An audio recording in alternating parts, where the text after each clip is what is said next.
We were doing so well, us humans. We progressed. My goodness, did we progress. Renaissances begat industrial revolutions, begat technological revolutions. Manual became digital. Digital became data. And data got bigger. The mainframes multiplied, the clouds got fuller. More progress, the world screamed, but progress was stuck. Systems upon systems upon systems that aren't connected, that don't speak to each other. The world today too often works to merely keep up with work, and for the first time in human history, progress is holding us back. How do we move forward? By transforming into a fully automated enterprise, freeing companies from all the things that progress has burdened us with. The fragmentation of diverse systems is bridged.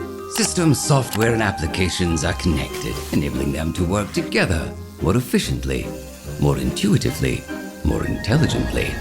Today, UiPath robots can automate anything the eye can see. And together with AI and machine learning, RPA can emulate human decisions and behaviors in ways that just a few years ago were thought impossible. A world where automation can take on countless tasks, saving millions of employee hours. A world where every worker, working side by side with robots, has the power to automate tasks, freeing themselves for higher value work. A world where organizations are vastly more resilient against impossible to foresee events. We believe there must be a human face to the fully automated enterprise. That at its core, its design, application and use must aspire to make the world a better place, enabling human beings to become their best selves. That is progress.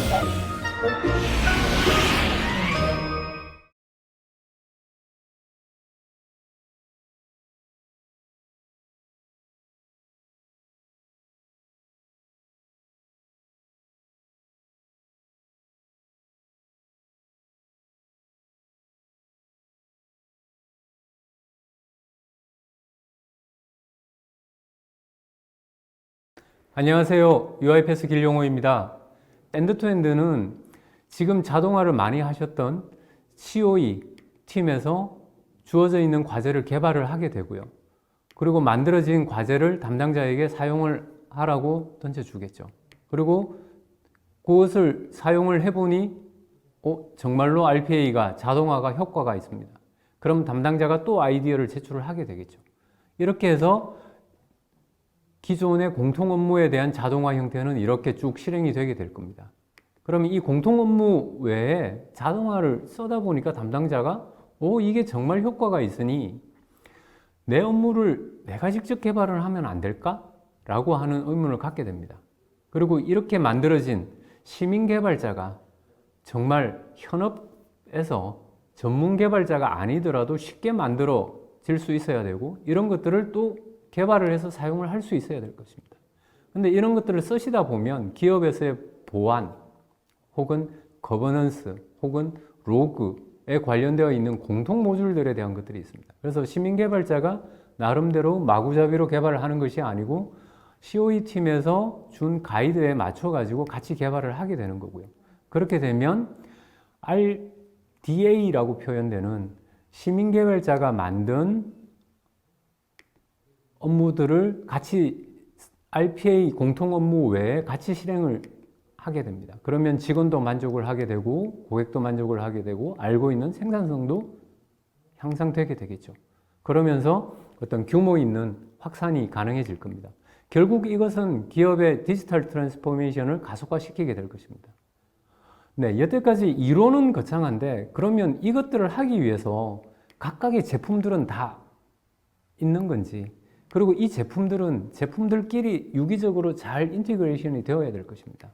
이렇게 잘 인테그레이션 되었으면 이미 이것들 외에 기업이 가지고 있는 AI 혹은 OCR 혹은 챗봇 혹은 기존에 있는 다른 IT 솔루션들과도 어떻게 연동이 가능할 것인지 이것들에 대한 이야기들 혹은 자동화 과정에서 이미 만들어 놓았던 것들에 대해서 어떻게 재사용이 가능할 것인지에 대한 것들이 또 기본적인 개발 가속화의 키 컴포넌트가 될 것입니다.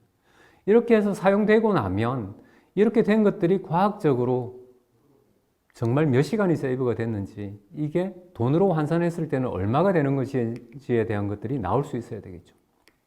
이렇게 나오게 되면 다음 과제를 무엇부터, 어떤 것부터, 우선순위를 어떻게 매겨서 과연 몇 개월 동안 할 수 있을런지에 대한 것들이 또 나오게 되겠죠.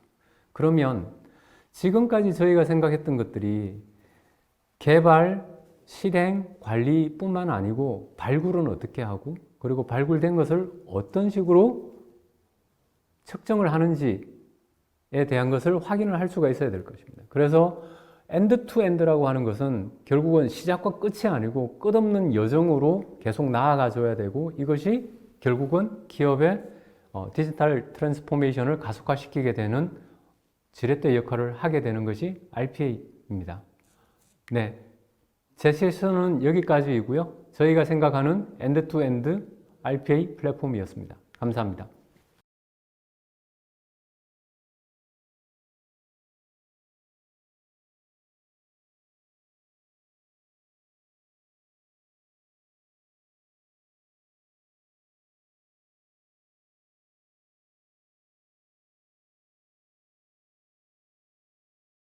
안녕하세요. UiPath 이재훈입니다. 이번 시간에는 RPA 라이프사이클 관리를 위한 솔루션인 UiPath 오토메이션 허브에 대해서 설명을 드리도록 하겠습니다. 네, 먼저 자동화 라이프사이클 관리의 필요성에 대해서 잠깐 말씀을 드리도록 하겠습니다. 첫 번째는 RPA를 진행을 하시다 보면 RPA 참여자들, RPA 관련된 모든 분들이 함께 여러 가지를 공유를 할 수 있는 협업 채널이 필요하고 협업에 관련된 공간이 필요합니다. 두 번째는 RPA를 진행을 하시다 보면 대상 후보 과제들에 대해서 정리들을 하시는 문서화 툴이 필요하다는 말씀을 굉장히 많이 하고 계시고요.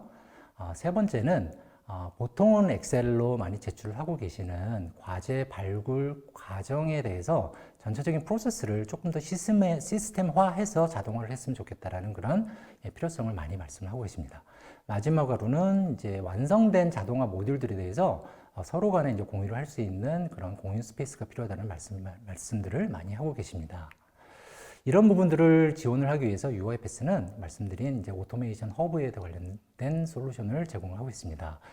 이 오토메이션 허브는 클라우드 소프트웨어 서비스 어플리케이션 형태로 고객분들도 제공을 하고 있고요. 현재는 클라우드로만 제공을 하고 있지만 하반기에는 온프레미스 형태로 하반기에 고객분들에게 제공을 할 예정입니다. 크게는 기능이 한 3가지 정도로 제공이 되고 있습니다. 첫 번째는 엔터프라이즈 커뮤니티 워크스페이스라는 기능이 제공이 되고 있고요. 이 부분은 여러 가지 자동화에 관련돼서 아이디어를 얻으시고 그다음에 관련된 협업을 할 수 있는 그런 공간을 기능으로 제공하고 있고요. 두 번째는 말씀드린 자동화의 과제를 관리를 할 수 있는 전체적인 프로세스를 시스템화해서 제공하는 기능입니다.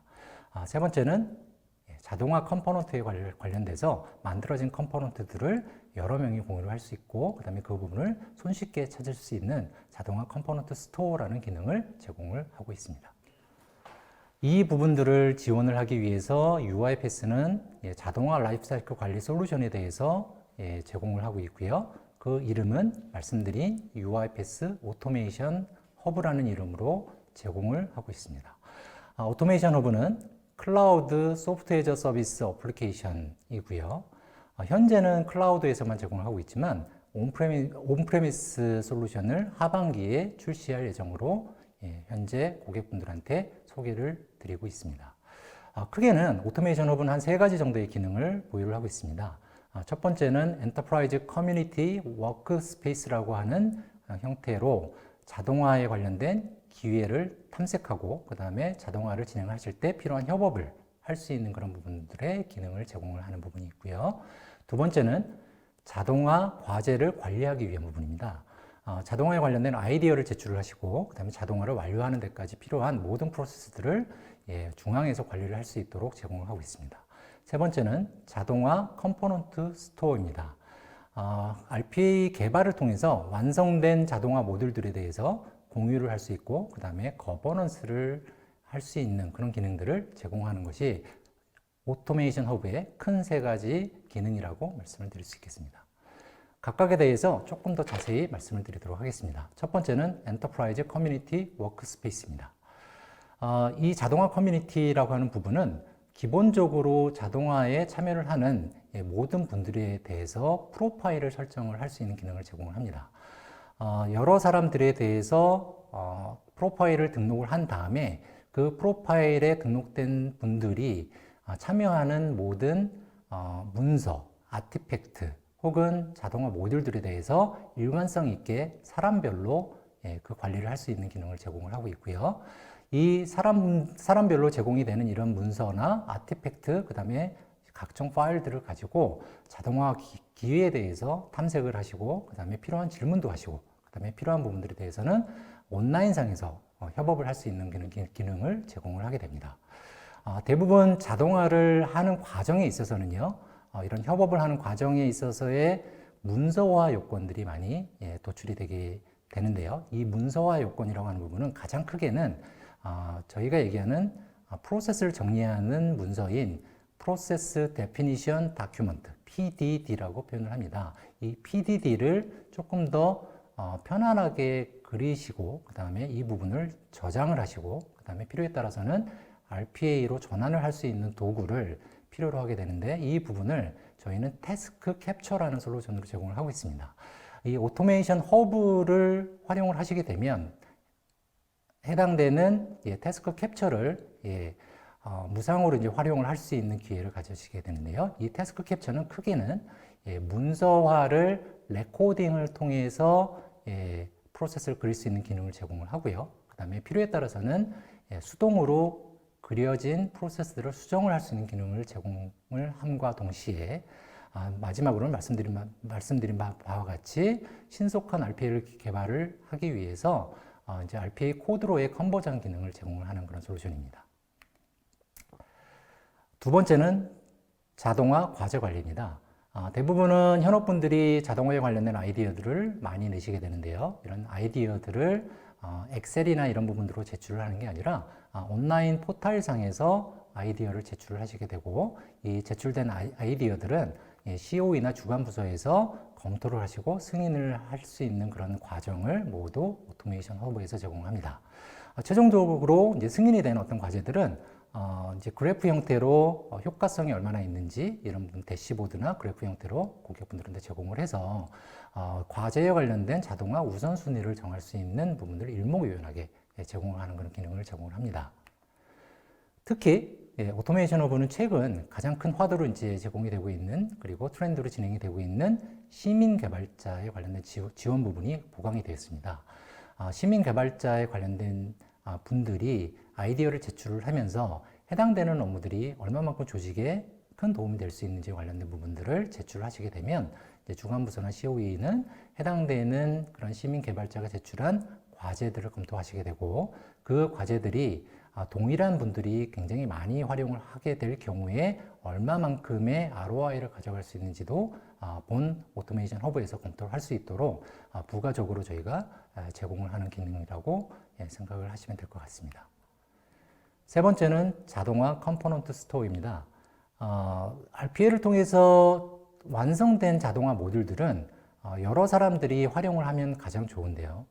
예를 들면 그런 부분들을 고객분들이 공통 라이브러리라는 표현으로 이제 RPA 자동화 과정에서 많이 진행을 하시고 제작을 하시고 공유를 하는 그런 부분이기도 합니다. 이런 부분들을 지원을 하기 위해서 일반적으로 생각할 수 있는 자동화 관련된 모듈들에 대한 일목요연한 어떤 커뮤니티 그리고 탐색기 같은 그런 기능을 제공을 하고 있고요. 조직에서 정의한 카테고리별 컴포넌트를 검색을 하거나 피드백을 드리거나 피드백을 질문을 하거나, 그 다음에 사용자에 관련된 태그, 그 다음에 변경 사항에 대한 통보 등에 관련된 기능을 제공을 하는 그런 부분이라고 생각하시면 될 것 같습니다. 특이한 점은 이 자동화 컴포넌트 스토어에 있어서 최근에 보강된 기능입니다.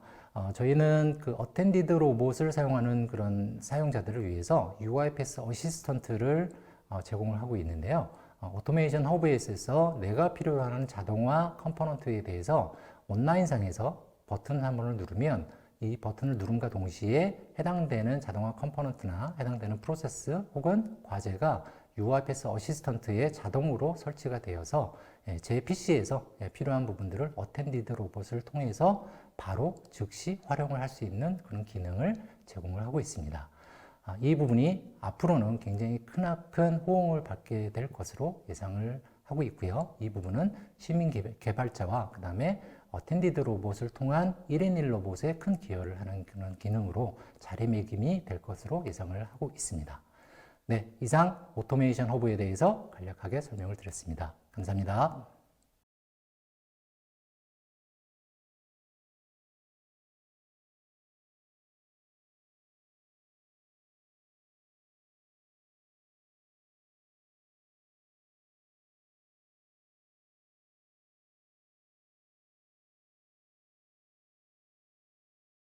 안녕하세요. UiPath 김영수입니다. 이번 세션에서는 1인 1로봇을 위한 효과적인 툴인 스튜디오 X와 어시스턴트에 대해서 설명을 좀 드리겠습니다. 아젠다는 크게 1인 1로봇 시대에 대한 얘기를 좀 드리고요. 그 다음에 현업 개발자를 위한 툴인 스튜디오 X, 그리고 실제 자동화 프로세스를 만들진 않지만 많이 사용하게 되는 현업 사용자를 위한 툴 어시스턴트의 설명을 좀 드리고요. 1인 1로봇 시대를 위한 팁 몇 가지를 말씀드리도록 하겠습니다. 1인 1로봇은 어떻게 보면은 디지털 전환을 가속화할 수 있는 좋은 툴이라고 생각하실 수 있을 것 같습니다. 가튼에서 얘기했던 자료를 잠깐 살펴보면은 2023년쯤 되면은 프론트엔드 자동화, 프론트 오피스 관련된 자동화가 30% 정도로 늘어날 거라고 보고 있고요. 지금 RPA 트렌드에서도 시티즌 디벨롭 모델과 같이 현업 주도 RPA가 많이 발전되고 있는 형태로 보시면 될 것 같습니다. 오른쪽 그림에 나오는 영역은 전체적인 자동화 대상을 좀 나눠봤는데요. 일부는 제일 작은 그림이 COE 중심의 unattended, 아마 도입하셨다면 가장 우선적으로 도입하셨고 지금도 가장 많이 쓰고 계시는 영역일 수도 있긴 합니다. 이런 영역이 하나 있고요. 이 부분은 아마도 단일 업무로는 가치가 높은 일들일 겁니다. ROI가 잘 나오는 일들인 거죠. 두 번째 핑크 색깔을 가진 영역은 현업 개발자, 시티즌 디벨로퍼가 자신을 위했거나 혹은 가장 가까운 자기 팀을 위해서 만든 자동화로 보시면 됩니다. 여기 두 개까지는 이제 개발이라는 개념으로 뭔가를 만드는 형태로 보시면 될 것 같고요. 파란색 영역은 실제 본인들이 자동화 프로세스를 만들지는 않습니다. 하지만 COE가 만들었거나 시티즌 디벨로퍼인 나의 팀 동료가 만들었던 자동화를 활용하는 영역으로 보시면 될 것 같고요. 누적되는 자동화 가치는 아무래도 파란색 영역이 훨씬 더 클 겁니다. 1인 1로봇 시대에 실제 그러면 어떤 형태의 로봇이 사용되는지 활용예를 잠깐 정리를 해봤습니다. 간단하게는 로봇한테 일을 시키는 거, 사람이. 이걸 떠나서 로봇이 백엔드에 있는 unattended 로봇과 콜라보레이션을 하면서 진행하는 것까지도 포함할 수가 있는데요. 로봇한테만 일을 시키는 게 첫 번째 일을 보시면 됩니다. 가장 쉽게 생각할 수 있는 하나의 유스 케이스이고요. UiPath 어시스턴트를 통해서 특정 로봇, 자기의 PC에 있는 로봇한테 일을 시키는 거죠. 그러면 그 로봇은 PC에 있는 마우스와 키보드를 제어하고 실제 모든 일을 한다고 보시면 됩니다. 두 번째는 사람과 로봇이 동시에 일하는 케이스입니다. 이걸 지원하려면 사실은 환경도 필요합니다. 대표적으로 픽처인픽처와 같이 로봇과 사람이 같이 일할 수 있는 환경이 하나 있어야 될 것이고요. 또 하나는 로봇과 같이 혼용돼서 일을 하는 겁니다. 예를 들어 로봇이 잘하는 일이 있고 사람이 특정 파일을 선택해 주거나 아니면 의사결정해 줄 경우가 있다면 이렇게 구분된 일을, 역할을 구분해서 하나 일을 하는 거죠. 또 하나는 이제 이벤트가 발생했을 때 자동으로 수행되는 형태를 보실 수 있습니다. UiPath unattended 로봇 같은 경우에는 처음에 시작하자마자 PC가 부팅하자마자 자동으로 실행할 수 있는 것도 있고요. 트리거라고 해서 파일이 새로 생겼거나 아니면 어떤 이벤트가 감지됐을 때 동작할 수 있게 만드는 것도 있습니다. 이런 것들이 이벤트 발생했을 때 수행하는 형태이고요. 그리고 상호 연동할 수 있게 다른 로봇과 API를 통신하는 형태가 되는 거죠. 이런 형태의 다양한 로봇 활용 사례가 있다고 보시면 됩니다. 현업 개발자를 위한 툴로 보시면은 가장 스튜디오 X가 있고요. 제가 이 스튜디오 X는 어떤 분들이 쓰면 좋을지 현업 개발자에 대한 프로파일링을 해봤습니다. 첫 번째가 아무래도 프로그래밍 개발 경험 없으신 분들을 대상으로 한다고 보시면 될 것 같고요. 두 번째는 이제 분석적인 사고, 누구나 가능한 거죠. 분석적인 사고를 할 수 있는 분들. 그리고 현업이다 보니 비즈니스 프로세스에 대한 이해가 높으신 분들. 그리고 지금 보통 업무를 엑셀을 많이 쓰고 계실 것 같아요. 그래서 엑셀 사용에 익숙하신 분들을 보시면 될 것 같은데 봐도 좀 심각한 표정의 저런 개발자스러운 분들이 아니라 어디서나 볼 수 있는 이런 마음씨 너그러워 보이시고 편안해 보이시는 현업분들을 위한 툴로 보시면 될 것 같습니다. 이런 현업분들을 위해서 만든 툴이다 보니까 가장 첫 번째 개념이 변수의 개념을 잘 몰라도 사용할 수 있게 만들었다고 보시면 됩니다. 지금 보신 수식이 x는 x 플러스 1. 이게 어떻게 보면 좀 항등식처럼 보이지만 항등식은 아니잖아요. 개념이 오른쪽에 있는 x 더하기 1을 왼쪽에 있는 x에다가 대입한다는 뜻인 겁니다. 프로그래밍 배우시면 처음에 이런 걸 배우시게 되는데 이 개념이 사실 익숙하지 않으신 거죠.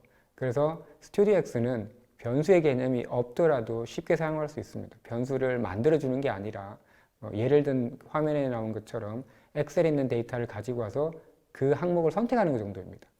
또 하나는 기존의 스튜디오보다는 훨씬 더 간편해진 액티비티를 보실 수 있습니다. 크게는 리소스와 액션으로 나눠져 있고요. 이 두 가지만 하나의 시퀀스인 순차적으로 형태로만 배치를 해서 현업분들도 쉽게 배울 수 있고 따라가실 수 있다고 보시면 됩니다. 보통 이제 자동화를 할 때 다른 형태도 있지만 UI 자동화가 일반적이긴 하거든요. 고객분들 입장에서 봤을 때, 혹은 쓰시는 사람들 입장에서 봤을 때는. 그래서 직관적으로 객체를 선택할 수 있고 내가 선택한 UI 객체가 정확한지 아닌지 확인할 수 있는 게 필요합니다. 스튜디오 X에서는 그런 기능을 제공해주고 있고 내가 선택한 객체가 제대로 만들어졌는지 안 만들어졌는지 유효성 검사 같은 걸 통해서 확인하실 수도 있습니다. 그 다음에 비즈니스 관련돼가 많이 쓰이는 업무들, 아마도 오피스가 가장 대표적인 프로그램이 아닐까 생각이 들고요. 그런 어플리케이션들, 또 업무에는 셉도 많이 쓰이잖아요. 이런 셉 관련된 부분 혹은 구글 슈트, G슈트 관련된 부분들과 연동이 잘 지원되는지도 중요한 특징이고 이런 기능들을 스튜디오 X는 잘 지원하고 있다고 보시면 됩니다.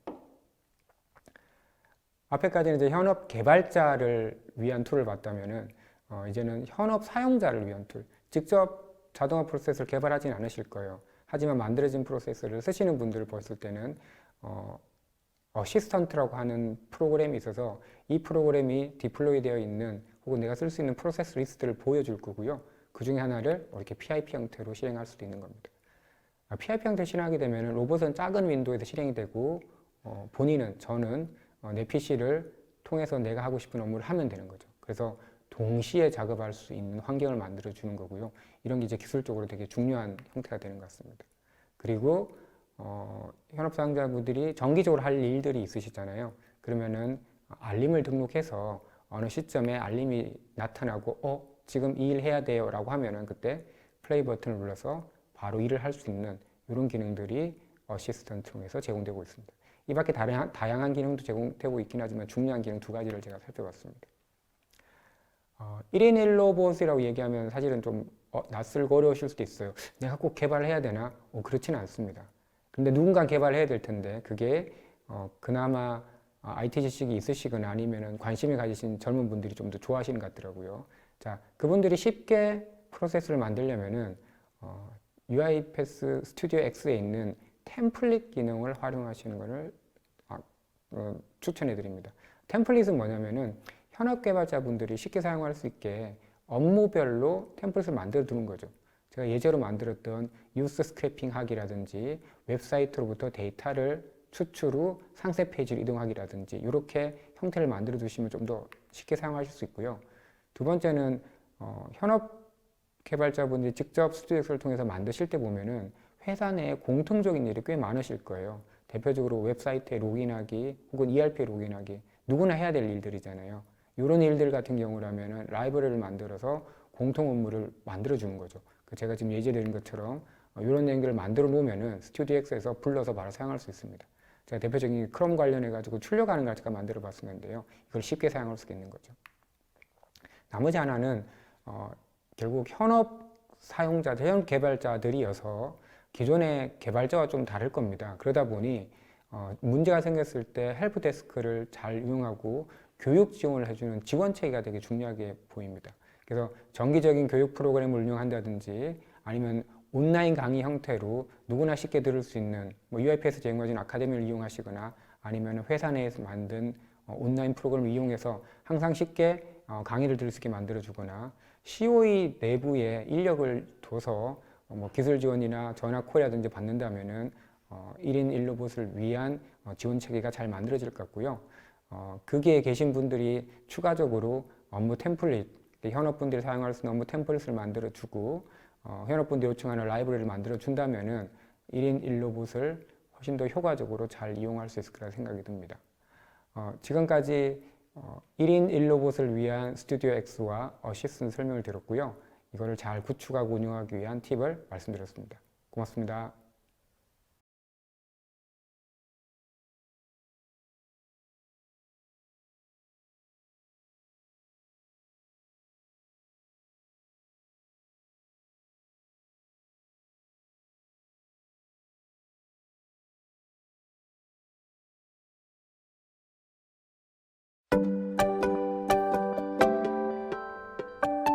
Have you ever thought how much time employees spend on document processing? And it gets even more challenging as the documents vary in their structure. Some of them have a fixed format and are easy to process, like forms, passports, and licenses. Some of the documents have no fixed structure at all, like contracts, emails, and health records. Others may contain both fixed and variable parts, like invoices, purchase orders, and utility bills. That's why there is no easy way to automate document processing, even with traditional automation software. All this becomes possible with UiPath Document Understanding, the way to process documents intelligently. To handle all the different document types coming their way, the robots learn how to read and interpret documents. They review rules, expressions, and memorize the names of the fields. They study really hard to make sure they know how to approach a specific document, be it a passport, invoice, receipt, or a utility bill.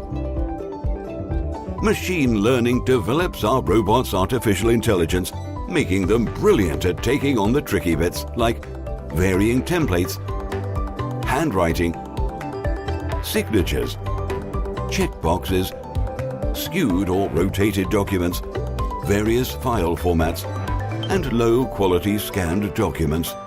All these challenges and more, UiPath robots using document understanding can happily overcome. From time to time, a human will just check in to validate their performance or handle exceptions.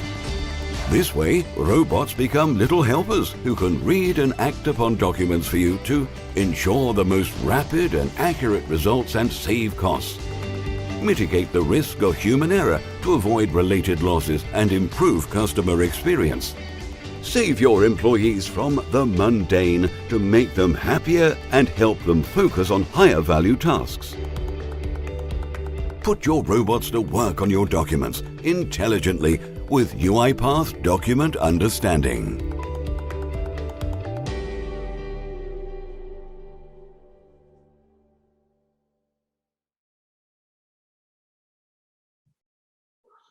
안녕하세요. 이번 시간에는 AI 기술을 RPA에 접목할 수 있게 도와주는 인프라인 AI 센터와 AI 기술을 활용하여 문서 처리를 자동화해주는 프레임워크인 도큐먼트 언더스탠딩을 소개해 드리겠습니다. 기존의 RPA는 파일과 폴더를 이동한다든지 카피 페이스트 한다든지 정해진 양식을 채운다든지 DB에 접근하고 이메일을 처리하는 등 단순 반복적이고 규칙적인 업무만 자동화할 수 있었지만 AI를 도입하면 자동화할 수 있는 업무 영역이 훨씬 더 넓어지게 됩니다. 오늘 소개해드릴 문서인식뿐만이 아니라 음성인식, 번역, 언어 식별, 텍스트 요약, 분류 등등의 비정형 데이터를 다루는 다양한 업무를 자동화할 수 있게 됩니다. 전문 연구기관의 최근 조사에 따르면 RPA를 도입한 조직의 80% 이상이 내년까지 AI를 업무에 도입할 계획을 가지고 있고, AI를 이미 도입한 사람 중에 74%는 2023년 정도가 되면 AI가 기업의 모든 업무에 도입될 거라고 생각하고 있습니다. 그리고 경영자들 중에 65%는 AI가 기업 간의 경쟁에서 앞서 나가게 해줄 거라고 생각하고 있습니다. 그런데 이렇게 AI를 도입하고 업무에 적용하는 데에는 현실적인 어려움이 존재합니다. RPA 사무국에서 부딪히는 어려움은 이 머신러닝 모델들을 RPA 워크플로우에 쉽게 적용할 방법이 없다는 것이 있고, 그리고 데이터 사이언스 팀의 머신러닝 모델에 쉽게 접근할 수 있는 방법이 없다, 뭐 이런 문제들이 있고, 또 데이터 사이언스 팀의 입장에서는 머신러닝 모델을 RPA 팀에 제공할 정형화된 방법이 없다는 문제가 있고, 그리고 업무에 적용한 머신러닝 모델이 기대한 만큼의 효과를 내고 있는지 쉽게 확인할 방법이 없다는 그런 문제들이 있습니다. 그리고 실제로 업무를 담당하는 업무 담당자의 입장에서는 머신러닝 모델을 업무에 어떻게 적용해야 될지 모르고, 그리고 적용한 머신러닝 모델이 내 업무에 얼마나 도움을 주고 있는지 쉽게 정량적으로 파악하기 어렵다는 이런 어려움들이 있는데요. 그래서 UiPath AI 센터는 이런 어려움들을 극복하게 해주는 플랫폼입니다. AI 센터를 도입하면 머신러닝 모델들을 체계적으로 관리하고 또 지속적으로 개선하는 이런 일련의 과정을 쉽게 수행할 수 있습니다. 업무에 사용할 머신러닝 모델을 선정하고 나면 이제 그것을 AI 센터에 등록하고 또 배포해서 로봇이 워크플로우에서 사용할 수 있게 되고, 그리고 업무 수행 중에 예외 사항이 발생하게 되면 그것을 다시 머신러닝 모델에 입력을 하고 모델을 재학습시키고 이렇게 해서 모델을 개선할 수가 있습니다. UiPath AI 센터를 사용하면 이렇게 배포하고 사용하고 개선하고 관리하는 이런 전체 라이프 사이클을 체계적으로 관리할 수 있습니다. 지금 보시는 ML 모델들은 UiPath가 제공하는 미리 학습된 모델들입니다. 이제 오늘 소개해드릴 문서인식뿐만이 아니라 언어 분석, 언어 이해, 이미지 분석 등 다양한 모델들 업무에 바로 사용할 수 있게 준비되어 있습니다. AI 센터는 이제 고객이 직접 인프라를 구축하지 않아도 UiPath에 미리 마련되어 있는 UiPath 클라우드를 통해서 바로 사용할 수도 있고, 고객이 원하시는 경우에는 온사이트 또는 뭐 마이크로소프트 애저 같은 이제 퍼블릭 클라우드에 직접 구축하는 온프레미스 형태도 저희가 지원을 합니다. 두 가지는 장단점이 있는데요. UiPath 클라우드에서 사용하면 이제 고객 쪽에서 인프라를 운영하는 것이 아니기 때문에 유지 보수에 들어가는 노력이 없게 되고요. 또 가용 시간도 저희가 보장을 해드립니다.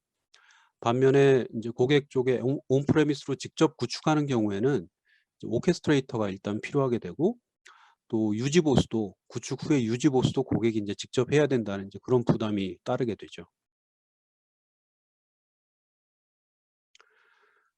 UiPath 다큐먼트 언더스탠딩은 지금까지 설명드린 이 AI 기술을 활용하는 대표적인 사례라고 할 수 있습니다. 어떤 문서를 자동으로 인식하려면 먼저 문서에서 어떤 정보를 추출할 것인지, 그리고 각각의 정보는 어떤 형태의 데이터인지 이런 것들을 정해 두어야 하는데, 이것을 이제 저희는 텍사노미라고 부릅니다. 이렇게 텍사노미가 정의되고 나면 처리할 문서가 입력되면 이제 가장 먼저 거치는 단계가 OCR 엔진을 적용해서 문서에 존재하는 문자들을 모두 인식하는 이제 디지타이즈 단계를 먼저 거치게 됩니다. OCR 엔진은 자유롭게 선택할 수 있기 때문에 이 처리 대상 문서에 가장 적합한 OCR 엔진을 선택해서 사용하시면 되고요. 이렇게 디지타이즈가 끝나고 나면 이제 주어진 문서가 우리가 처리할 문서 중에 어떤 문서인지, 대상 문서 중에 뭐 이것이 영수증인지 인보이스인지 문서의 종류를 판단하는 클래시파이 단계를 거치게 되고요.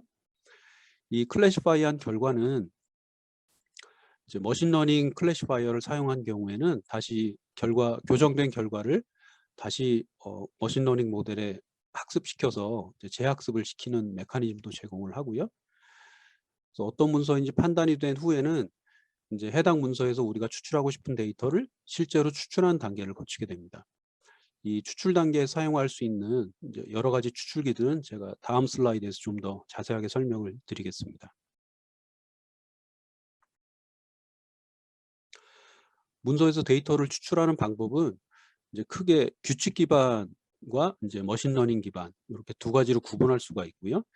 규칙 기반에는 이제 가장 간단하게는 정규 표현식을 사용해서 데이터를 추출하는 방법을 저희가 제공을 하고, 그리고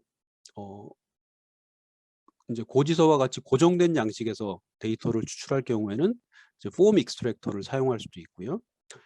일반적으로는 머신러닝 익스트랙터를 가장 많이 사용하고 계십니다. 그리고 문서마다 가장 적합한 방식을 지정해서 이렇게 복합적으로 하이브리드 형태로 사용하는 것도 가능합니다. 우리가 머신러닝 모델을 사용해서 새로운 문서를 하나 학습시키자면 지금 보시는 이렇게 5개 단계를 거쳐야 됩니다. 먼저 학습의 베이스로 사용할 머신러닝 패키지를 선택해줘야 되고요. 그런 다음에는 문서에서 추출할 데이터를 정의해 주어야 되고, 이것을 스키마라고 부릅니다. 그 다음에는 이제 학습에 사용할 문서들을 확보를 해야 되고요. 그리고 이 확보한 문서 각각을 레이블링해서 이제 데이터셋을 만들고, 이것을 이제 학습에 사용해서 머신러닝 스킬을 만들게 됩니다. 그래서 이렇게 만들어진 머신러닝 스킬을 이제 로봇이 워크플로우에서 사용할 수 있게 되는 거죠. 머신러닝 패키지는 이제 저희가 이렇게 5가지를 제공을 하고 있고, 이제 이 중에 위에 4가지는 UiPath가 미리 학습을 시켜둔 모델들입니다. 그래서 영수증, 인보이스, 그다음에 퍼처스 오더, 유틸리티 빌 이런 것들이 이제 흔히 많이 사용하는 문서들이기 때문에 저희가 미리 학습을 시켜뒀고, 그 여권이나 그다음 신분증 이런 모델들도 저희가 준비를 하고 있습니다. 그리고 가장 아래에 있는 다큐먼트 언더스탠딩이라는 이름의 패키지는 이제 그 이외의 문서들을 학습시킬 때 사용할 수 있는 이제 제너릭한 모델입니다. 이제 문서에서 추출할 정보와 각각의 데이터 형태를 정의한 것을 우리가 스키마라고 부르는데, 앞서 말씀드린 요 4가지 문서들은 이미 스키마가 정의되어 있고요. 저희가 당연히 문서들을 학습을 시켜뒀기 때문에 스키마도 이미 정의가 되어 있고, 그리고 필요하다면 이제 새로운 필드를 추가해서 스키마를 확장하는 것도 가능합니다.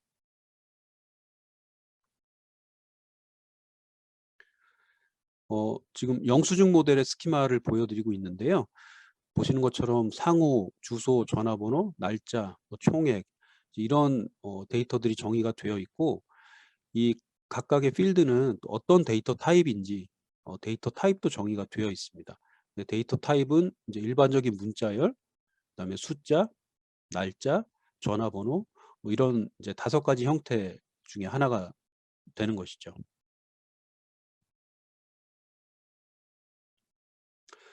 우리가 머신러닝 모델을 학습시키자면 이제 학습에 사용할 문서가 필요하게 되는데, 이제 어느 정도 수량이 필요한지는 지금 보시는 이런 기준으로 이제 판단할 수가 있고요. 일반적으로는 이제 추출할 항목이 많고 문서가 복잡할수록 이제 더 많은 문서가 필요하게 됩니다.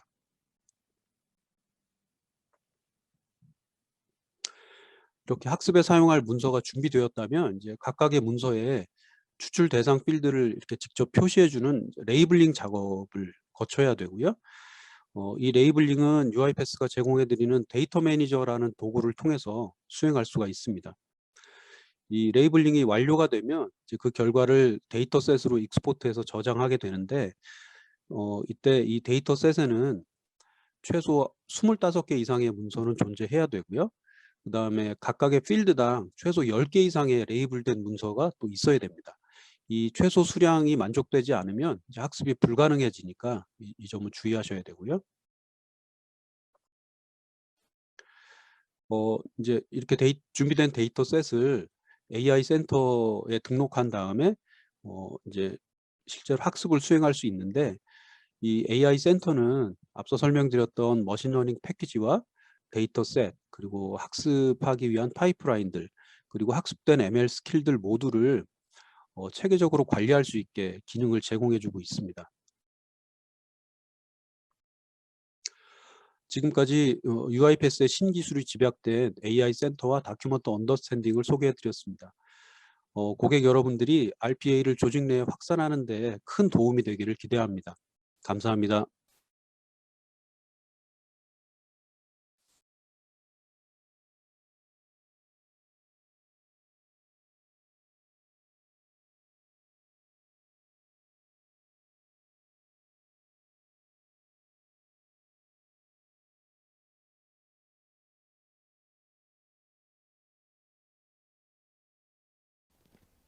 안녕하세요. UiPath 김지연입니다. 자주 변하는 업무 환경, 어떻게 잘 테스트하고 이를 운영할 수 있는지에 대해 설명드리고자 합니다. 오늘 말씀드릴 아젠다는 다음과 같습니다. UiPath가 바라보는 테스트 자동화, 또 UiPath의 테스트 수익 제품군에 대해서 말씀드리도록 하겠습니다. 얼마 전 UiPath는 여러 고객을 대상으로 간단한 설문조사를 진행했습니다. 질문들 중에 특히 와닿는 2개의 질문과 답변들이 있었습니다. 국내외 UiPath 사용자에게 듣고 싶은 내용과 질문, 또 최근 자동화를 하면서 가장 고민이 되는 것들이 무엇이냐는 질문이었습니다. 이 질문에 대한 답변은 RPA 도입 후 운영에 관련된 답변들이 많았습니다. 예를 들어 프로세스 개발 이후 변경에 대한 운영 방안, 효과적인 운영 방법, RPA를 적용한 업무에 대한 변경으로 인해 RPA 삭제 또는 변경 요청 등을 어떻게 하는지에 대한 질문과 답변을 궁금해 하셨습니다. 결국 RPA를 적용한 고객들의 고민들 중 큰 고민 중에 하나는 변경 사항들을 어떻게 통제하냐는 것입니다. RPA는 장표에서 보듯이 혼자가 아닙니다. RPA가 접근하는 대상은 1차적으로 애플리케이션이지만 애플리케이션은 결국 인프라와 직결이 됩니다. 애플리케이션부터 애플리케이션을 동작시키는 주변의 환경과는 불가분의 관계라고 할 수 있습니다. 결국 자동화란 변화에 대한 통제, 관리가 중요하다는 것을 말하고 있습니다. RPA가 다양한 환경에 잘 돌아가고 있는지 확인이 필요합니다. 또는 개발되는 애플리케이션이 주변 환경에서 유연하게 장애 없이 잘 돌아가는지 확인이 필요합니다. 고객은 이를 항상 고민하고 그 해결점을 찾고자 합니다.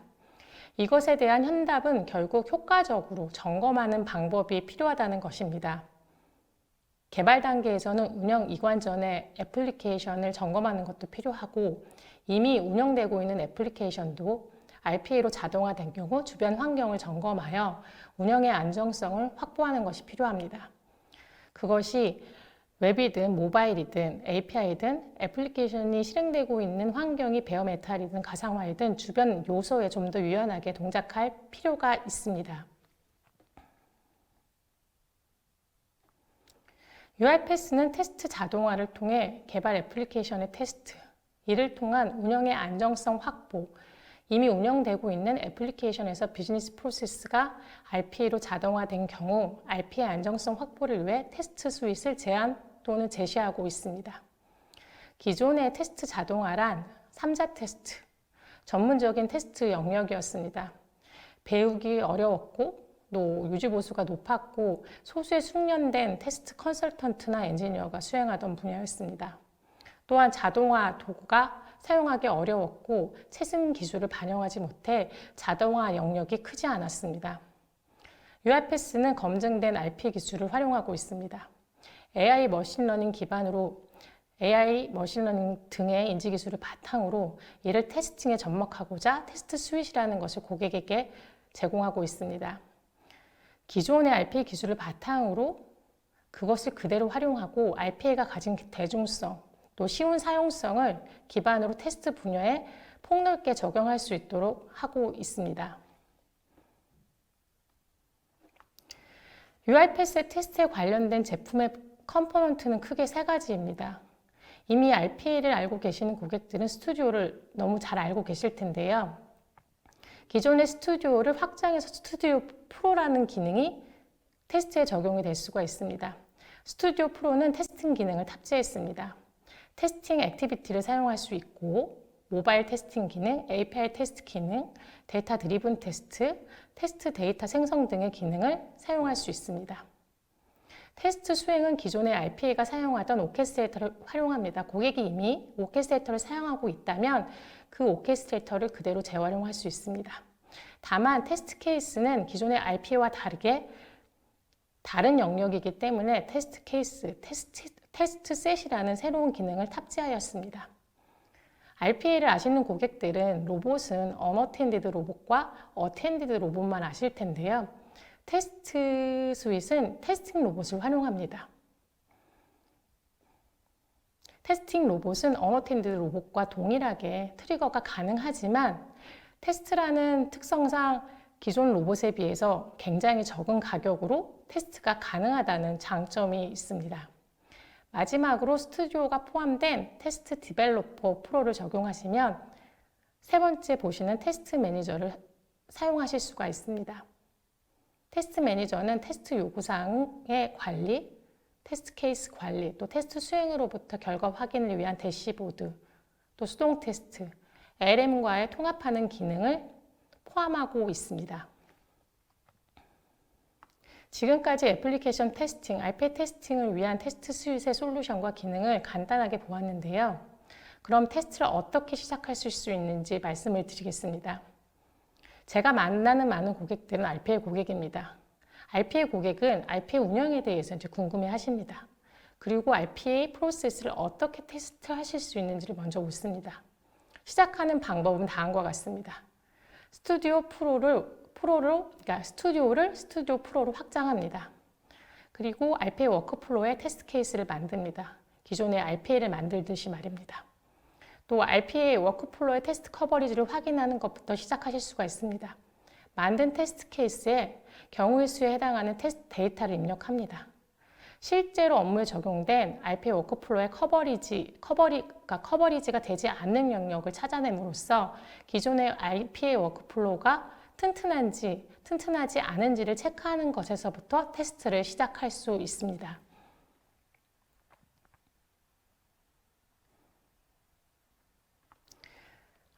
또 테스트의 중요한 부분 중에 하나는 테스트 데이터 생성입니다. 스튜디오 프로의 신세틱 데이터 생성 기능을 통해서 테스트 데이터를 활용해서 테스트를 추가적으로 테스트 케이스에 불어넣으실 수가 있고요. 또 오케스트레이터 안에 있는 테스트 데이터 큐도 활용해 보실 수가 있습니다. 부가적인 기능이긴 하지만 테스트 케이스도 일정의 표준화 절차에 따라 강제화하여 테스트를 규칙화하여 적용하실 수도 있습니다. 룰화하여 적용하실 수도 있습니다. 마지막으로 테스트 케이스가 스튜디오 프로에서 만들어지면 오케스트레이터에 등록하고 자동으로 실행될 수 있도록 트리거링을 할 수가 있습니다. RPA와 동일하게 말이죠. 기존 RPA와 가장 큰 차이점은 테스팅 로봇을 활용한다는 점, 또 테스트 케이스와 테스트 셋으로 분리된다는 점, 테스팅 로봇은 언어텐디드 로봇과 달리 ROI가 좋다는 점을 들 수가 있습니다. 그리고 테스트라고 하면 Continuous Integration, 또 DevOps 툴과의 체인 통합이 필요합니다. 지라와 같은 ALM 도구, 젠킨스와 같은 CI/CD 도구와의 연동을 통해 테스트 자동 수행도 가능합니다. 마지막으로 이렇게 수행된 테스트의 모든 전 과정은 테스트 매니저로 확인할 수가 있습니다. 품질에 대한 매트릭, 자동화 범위, 결과에 대한 대시보드를 확인하는 것도 가능합니다. 아주 짧지만 테스트 스윗이 자동화의 하나의 보틀렉인 주변 환경에 대한 통제에 대한 현답인지는 확신할 수 없습니다. 다만 기존의 RPA 점검을 위한 헬스봇을 언어텐디드 로봇으로 하고 있다면 또는 애플리케이션 테스트 자동화에 RPA가 가진 신기술을 접목하고 싶다면 테스트 스윗을 검토하는 것도 좋을 것 같습니다. 감사합니다.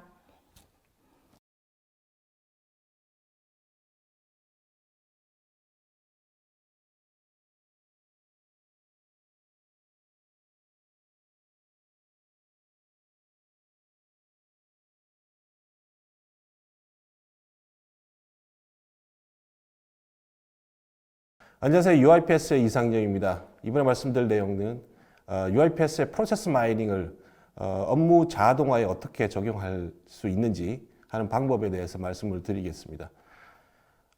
프로세스 마이닝은 기존의 회사 내에 수행되는 업무의 데이터를 분석함으로써 업무를 개선하고 비효율성을 찾아내는 그런 도구입니다.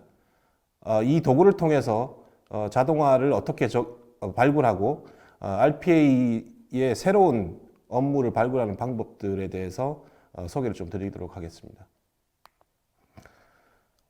목차는 RPA 업무를 자동화에 확산하기 위한 방안에 대해서 말씀을 좀 드리고요.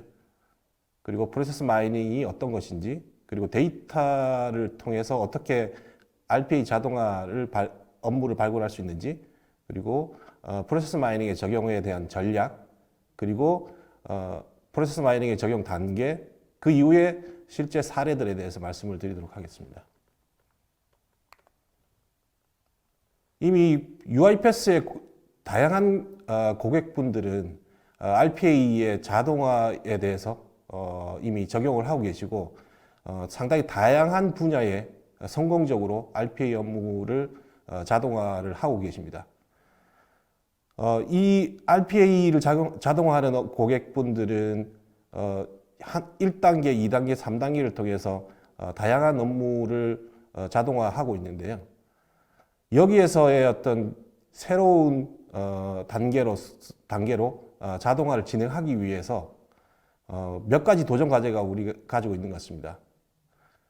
첫 번째는 자동화를 기존에 확산을 하고 있지만 좀 더 나은 디지털 문화의 확산 단계에서 기존에는 이미 아주 단순한 업무, 이제 퀵인 과제에 집중하게 되는 이런 상황이 있는 것 같습니다. 그 이유는 아주 손쉽고 그리고 비용이 적으면서 그리고 높은 효율을 가지고 있는 그런 퀵인 과제들에 집중을 하다 보니 좀 더 ROI가 높은 과제에 대해서 찾는데 극히 제약이 있는 것 같습니다. 또 하나는 RPA의 자동화 업무를 확산하기 위해서는 궁극적으로는 기존의 업무 방식, 패턴을 업무의 어떤 그 수행 방법들에 사람이 수행하고 있는 것들을 그대로 1대1로 자동화로 전환하는 방식을 채택을 하고 있습니다. 이 부분은 궁극적인 디지털 업무로의 전환하는 데 상당히 제약을 가지고 됩니다. 그래서 프로세스의 디지털 문화를 확산하기 위한 프로세스의 개선이 선행되어야만 효과적인 RPA 업무를 전환할 수가 있습니다. 또 하나는 기존의 업무 발굴에 있어서 전략적인 목표에 부합하는지, 그리고 전략적인 목표에 부합하는 것이 실제 증명이 되는지 하는 부분에 대한 확신이 가지고 있지 않은 것 같습니다. 그래서 기존에 현재 RPA를 잘 수행하고 계신 여러 고객분들이 이 부분에 대해서 고민을 하고 계시고, 그리고 어떻게 하면 좀 더 효과적이고 좀 더 확대된 자동화 과제들을 찾을 수 있는지 하는 부분에 대해서 고민을 하고 계십니다. 그래서 프로세스 마이닝을 어떻게 활용을 해서 이러한 자동화 발굴에 사용할 수 있는지에 대해서 말씀을 드릴 건데요. 먼저 프로세스 마이닝은 어떤 것인지에 대해서 짤막하게 살펴보도록 하겠습니다. 프로세스 마이닝은 업무가 발생되는, 업무를 수행하는 과정에서 어떤 조직도 IT 기반의 시스템 상에서 업무를 수행하게 되고요. 그 과정에서 발생되는 데이터를 가지고 계십니다. 그래서 프로세스 마이닝은 이 발생된 업무 데이터를 분석해서 개선 포인트, 그리고 프로세스의 비효율성을 찾아내는 그런 도구가 바로 프로세스 마이닝입니다. 그래서 프로세스 마이닝은 데이터에 기반으로 해서 업무를 개선하는 그런 역할을 하는 도구라고 인식을 하시면 되겠습니다. UiPath의 프로세스 마이닝은 글로벌리 글로벌 리더로서 2019년부터 지속적으로 선정되고 있고, 그리고 2021년도에도 그렇게 글로벌 리더로서 유지하는 것을 예상을 하고 있습니다. 자동화 업무 발굴을 위해서 기존의 방식과 프로세스 마이닝을 적용하는 방식들이 어떻게 차이가 있는지 살펴보도록 하겠습니다. 기존의 방식은 현업들의 혈문 조사를 해서 그 설문에 부합하는 자동화 업무를 발굴하게 되는데요. 현업들이 생각하고 있는 자동화 기회가 어디에 있는지를 스스로 생각하기, 아이디어를 도출하게 되고 그 아이디어를 분석함으로써 자동화 업무를 발굴하게 됩니다. 하지만 프로세스 마이닝은 기존의 업무를 수행하는 데이터를 분석을 해서 데이터 분석 후에 발생되는 프로세스를 분석하고 적용함으로써 프로세스를 새로운 자동화 업무 발굴의 기회를 찾게 됩니다. 또한 이 과정에서 어떤 업무와 어떤 단계의 프로세스가 개선이 필요한지 하는 부분을 이해하게 됩니다. 그래서 이 과정에서 자동화 업무가 새로운 기회가 발견되게 되는 거죠. 프로세스 마이닝의 적용했을 때 기존의 RPA, COE를 어떻게 변화시켜야 되는지 하는 부분의 거버넌스와 운영 체계에 대해서 말씀을 드리는 건데요. 기본적으로는 기존의 그 RPA, COE 조직 내에서 프로세스 마이닝의 프로세스 마이닝을 적용을 해서 RPA 업무를 발굴하는 프로세스를 적용을 하시게 되면 새로운 프로세스가 도출될 수 있는 전략들을 세우실 수 있게 됩니다. 프로세스 마이닝을 이용해서 어떻게 어떤 단계를 거쳐서 자동화 발굴을 할 수 있는지 말씀드리도록 하겠습니다. 프로세스 마이닝을 위한 분석을 위해서 프로세스의 분석 목표와 전략을 수립한 뒤에 데이터를 추출하고 그 데이터를 분석함으로써 인사이트를 찾아냅니다. 그 인사이트를 기준으로 해서 개선을 하기 위한 방법을 RPA를 적용할 수 있도록 되어 있고, 프로세스 RPA를 적용하기 위한 우선순위를 선정하게 됩니다. 지금 화면에 보시는 사례들은 글로벌 회사에서 어떻게 프로세스 마이닝을 이용을 해서 업무 발굴을 진행을 했는지에 대해서 보고 계시는데요. 컨택 센터 같은 경우에 고객의 만족도가 상당히 증가를 하는 그런 결과를 볼 수 있게 됩니다. 또 프로세스 마이닝을 적용할 수 있는 다양한 프로세스가 존재하게 되고, 특히나 구매, 회계, 주문 관리, 제조, 컨택 센터 또는 불만 관리라든지 이런 프로세스들을 분석을 함으로써 새로운 RPA 영역들을 찾아 나갈 수 있게 됩니다. 또한 다양한 시스템들을 연결함으로써 데이터를 효과적으로 추출하고 분석할 수 있게 합니다. 지금까지 프로세스 마이닝에서 말씀드렸습니다. 감사합니다.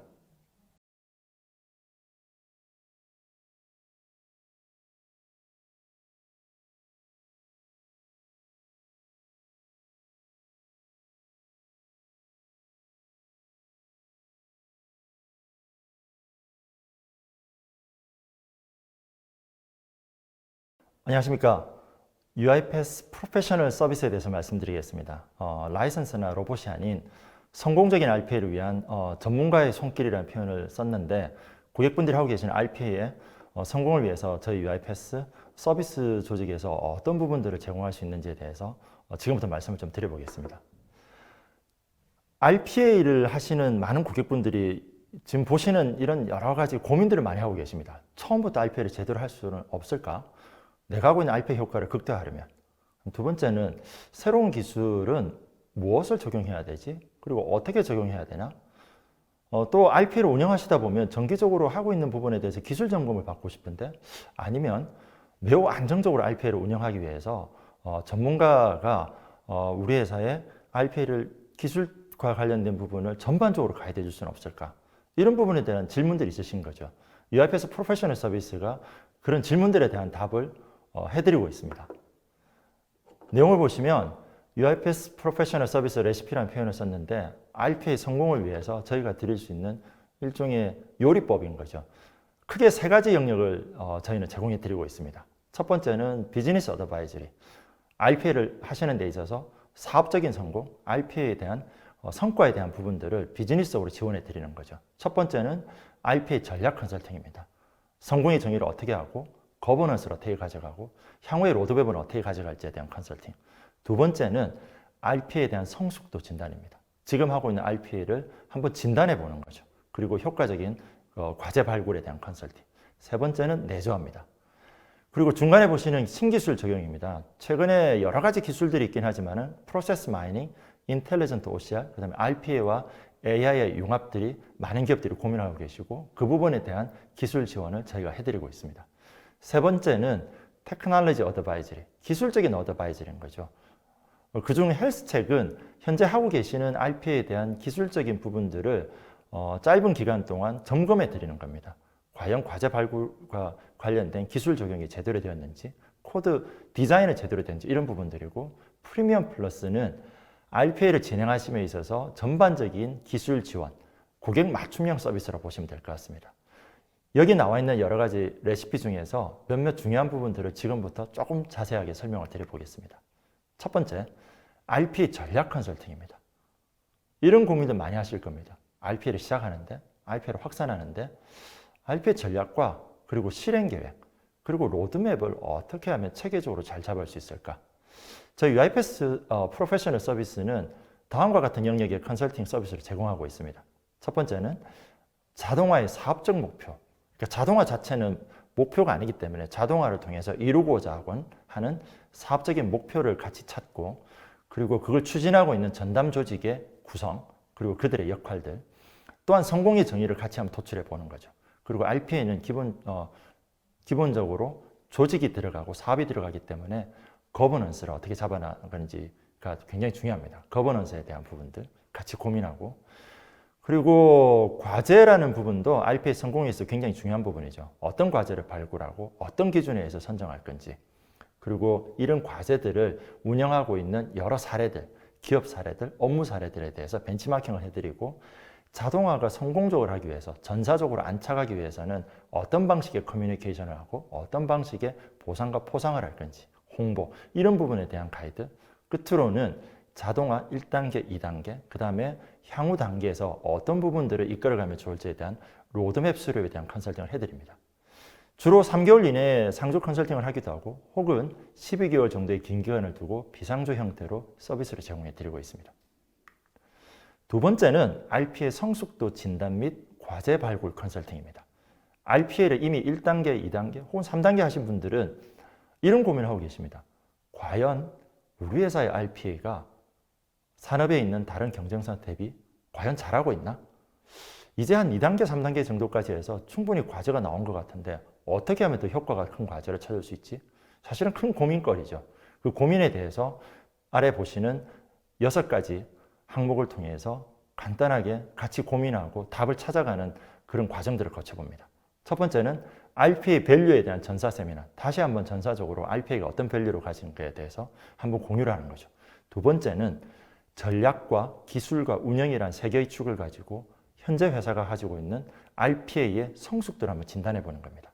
그리고 세 번째는 기존의 자동화 과제, 새로운 자동화 과제를 찾으려면 기존의 자동화 과제를 선정하는 방식 부분들이 혹시 과거 기술에 의존해 있지 않냐? 혹은 효과가 큰 과제를 발굴할 수 없는 내부적인 커뮤니케이션 이슈는 있지 않나? 이런 부분에 대해서 분석을 하고 인사이트를 도출하고 개선 영역을 찾아내는 거죠.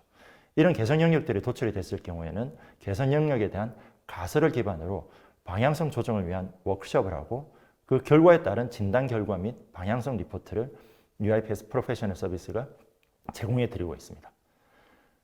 프로그램 자체는 1주 혹은 3주간의 임팩트가 있도록 짧게 진행이 되고, 그 방식은 세미나라든가 인터뷰, 워크숍, 그리고 마지막 리포트 형태로 제공이 됩니다.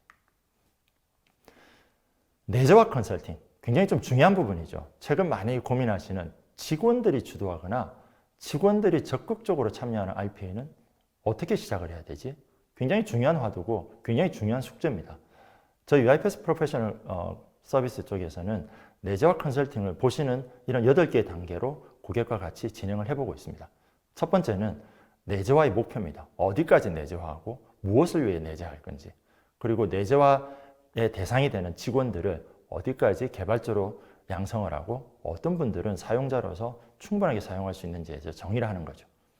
그분들을 교육하기 위한 교육 프로그램을 디자인하고 교육을 하고 코칭을 하고 멘토링하고, 그리고 이렇게 기준이 셋업이 됐을 때는 각 직원 유형별로 어떻게 직원들이 교육을 받고 로봇을 쓰고 개발하고 피드백을 하는 직원별 개발에 대한 여정을 수립하는 겁니다. 또한 중요한 부분은 자동화를 직원 중심으로 했을 때는 어디까지 자유를 부여하고 어디까지 통제를 해야 되는지에 대한 거버넌스가 굉장히 중요합니다. 이 부분에 대한 가이드. 또한 최근에 포털을 많이 쓰고 계신데 포털을 어떻게 하면 잘 활용을 하고 어떻게 하면 잘 디자인을 해서 직원들이 적극적으로 참여할 수 있는지에 대한 포털의 사용에 대한 가이드를 해드립니다. 마지막은 커뮤니케이션 이벤트인 거죠. 해커톤, 그 다음에 자동화 과제 경진대회. 이런 부분들은 사실은 굉장히 효과적인 내재화 전략이라고 볼 수 있습니다. 내재화는 여정이기 때문에 3개월 이내에 상주 컨설팅을 제공하기도 하지만 12개월 형태의 비상주 프로그램, 지속적으로 가이드를 해드리는 프로그램도 운영하고 있고 전략 컨설팅을 할 경우에는 병행해서 제공해드릴 수도 있습니다. 기술이라는 측면에서 말씀을 좀 드려보겠습니다. 최근에 기술과 관련해서는 인텔리전트 OCR, 마찬가지 프로세스 마이닝 같은 기술들이 굉장히 각광을 받고 있습니다. 여러 회사들이 프로세스 마이닝에 관련된 POC를 하고 파일럿을 하고 실제 프로젝트를 하는 거죠. 왜냐하면 기존의 자동화가 태스크 중심이었다고 하면 이제는 데이터 기반의 중요한 프로세스를 찾고 그리고 그 프로세스 분석한 결과를 가지고 자동화 기회를 제대로 찾아보는 거죠. 프로세스 마이닝에 대해서는 한 개의 프로세스당 2개월 혹은 3개월 정도의 분석을 하고 저희가 제공을 해드리는데 이런 상주 프로그램 형태로 진행이 됩니다. 프로세스 마이닝에 대한 목표를 설정하고 어떤 부분을 마이닝을 할지에 대한 대상 프로세스를 선정하고 프로세스를 진행하고 있는 담당자 인터뷰, 그리고 ETL 과정, 데이터를 정의하고 추출하고 데이터를 분석하고 에번이라고 하는 저희 대시보드가 있습니다. 대시보드 기반의 프로세스에 대한 분석을 하고 어떤 부분을 개선하면 좋을지에 대한 업무 개선안 도출, 그리고 직원들이 가장 많이 하고 있는 프로세스에 대한 자동화 영역을 발굴하는 이런 일련의 과정들이 프로세스 마이닝이라고 보시면 됩니다. 프리미엄 플러스가 있습니다. 지속적으로 RPA를 진단받고 신기술을 적용하고 전담 기술의 인력이 지원을 받으려면 어떻게 할까? 이런 부분들은 일회성인 프로젝트로 혹은 일회성인 기술 지원으로는 쉽지 않습니다. 그래서 12개월 혹은 프로젝트 단위 기간 동안 저희가 제공해드리는 레고 방식의 서비스 선택 프로그램이라고 보시면 됩니다. 가장 아래는 전담 기술 인력입니다. 코드를 리뷰하고 인프라를 점검하고 로봇 운영을 가이드해드리고 정기적으로 기술에 대한 운영 점검을 해드리고, 두 번째는 전략과 관련된 운영과 관련된 COE, 벤치마크, 그리고 자동화 과제 발굴 이런 부분에 대한 가이드, 그리고 위는 선택형 프로젝트입니다. 새로운 기술 중에서 선택해보고자 하는, 파일럿을 해보고자 하는 영역이 있을 경우에는 프로세스 마이닝, 인텔리전트 OCR, 그리고 프레임, 교육 부분들이 제공이 되는 거죠. 지금까지 프로페셔널 서비스가 제공해드릴 수 있는 여러 가지 서비스 번들 관련된 말씀을 드렸는데, 지금 들으신 부분에 대해서 구체적인 지원을 받고 싶다고 하면 저희 UiPath 영업, 그다음에 UiPath 파트너, 그리고 UiPath 프로페셔널 서비스를 접촉을 해주시면 됩니다. 감사합니다. 지금까지 UiPath 엔드-투-엔드 플랫폼의 전반적인 내용과 또 각 솔루션들이 고객 자동화 여정에 어떤 도움이 되는지에 대해서 알아봤습니다. 여기서 오전 세션을 마무리하고요. 점심시간 이후 1시부터는 저희 국내 고객 서베이에서 가장 많이 언급하신 현재의 고민 5가지를 말씀드리고 어떻게 해결해 나가면 좋을지에 대해서 함께 고민해보는 시간을 가질 예정입니다. 파이어사이드 챗 형태로 좀 더 편안한 분위기에서 대담으로 풀어나갈 예정이니 식사 후에 들어오셔서 봐주시면 좋겠습니다. 파이어사이드 챗 시간에도 댓글창은 열려 있어서 보내주신 질문에 실시간으로 답변을 드릴 거고요. 좋은 질문과 서베이 완료하신 분들은 저희가 추첨을 통해 커피 쿠폰도 선물로 드리고 있으니 많은 참여 부탁드립니다. 그럼 식사 맛있게 하시고요. 이따 뵙겠습니다.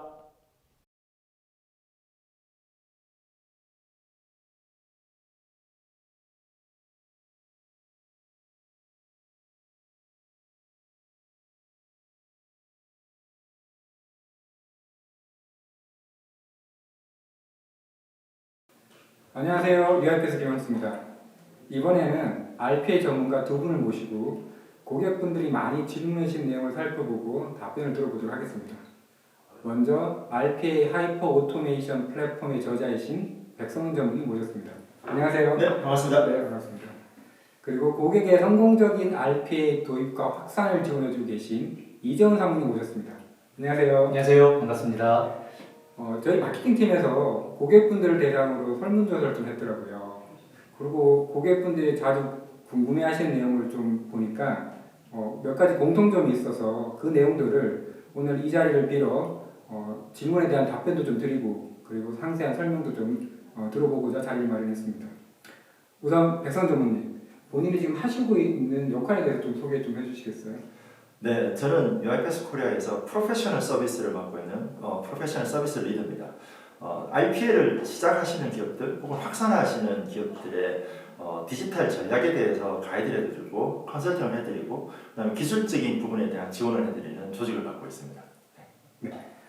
이정 사무님은 보통 좀 다른 분들은 어려울 수 있는데 고객의 성공을 어떻게 도와주고 계신지 좀 설명해 주십시오.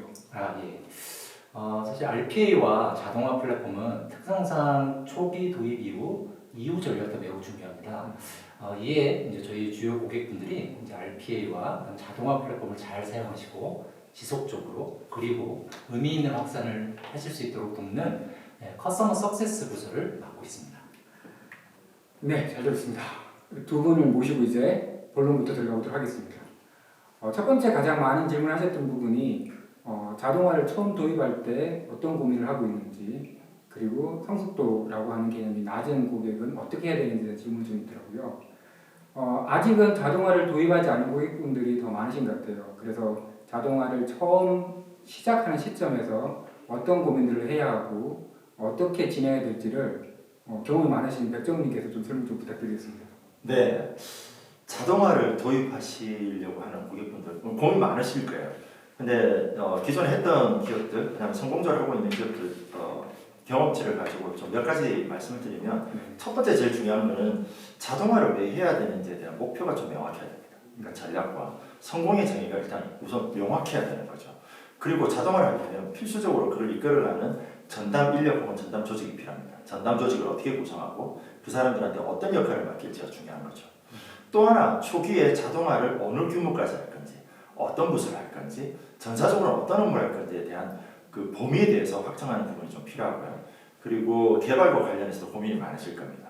내부에 있는 직원들을 활용할 건지 전문가 집단을 적극 활용할 건지 초기에는 가급적이면 전문가 집단을 활용하는 것을 좀 가이드를 해드리고 있고요.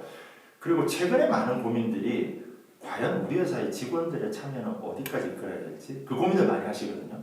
이런 부분들은 회사의 환경에 맞춰서 사실 당연히 해야 되는 굉장히 중요한 고민입니다. 그리고 또 하나 방향성이라는 측면에서는 탑다운으로 접근하는 게 좋을 수가 있고 바텀업으로 접근하는 게 좋을 수도 있습니다. 전략적 방향성에 대해서 고민을 해야 되고 그 부분에 대해서는 뒤에 조금 더 다시 설명을 드리려면 기회가 있을 것 같습니다. 시작할 때 고민해야 될 내용이 되게 많은데요. 네. 혹시 이 내용들도 혹시 책에 다 포함되어 있나요? 네, 제 책을 보시면 RPA 성공의 팁 이런 부분들이 좀 들어가 있습니다. 예. 네. 혹시 더 자세한 내용을 듣고 싶다면 혹은 보고 싶다면은 백정님 책을 참고하는 것도 좋은 방법이 될 것 같습니다. 자동화를 처음 도입하는 고객 입장에서는 우리 회사가 어떤 수준인지를 좀 평가하고 싶으실 것 같아요. 그래서 소프트웨어도 비슷한 개념이 있는데 자동화 성숙도 개념이 있는 것 같습니다.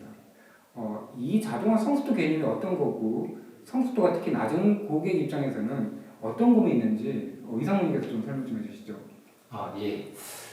그 사이 그 관련된 질문으로 문의를 주시는 고객이 점점 늘고 있습니다.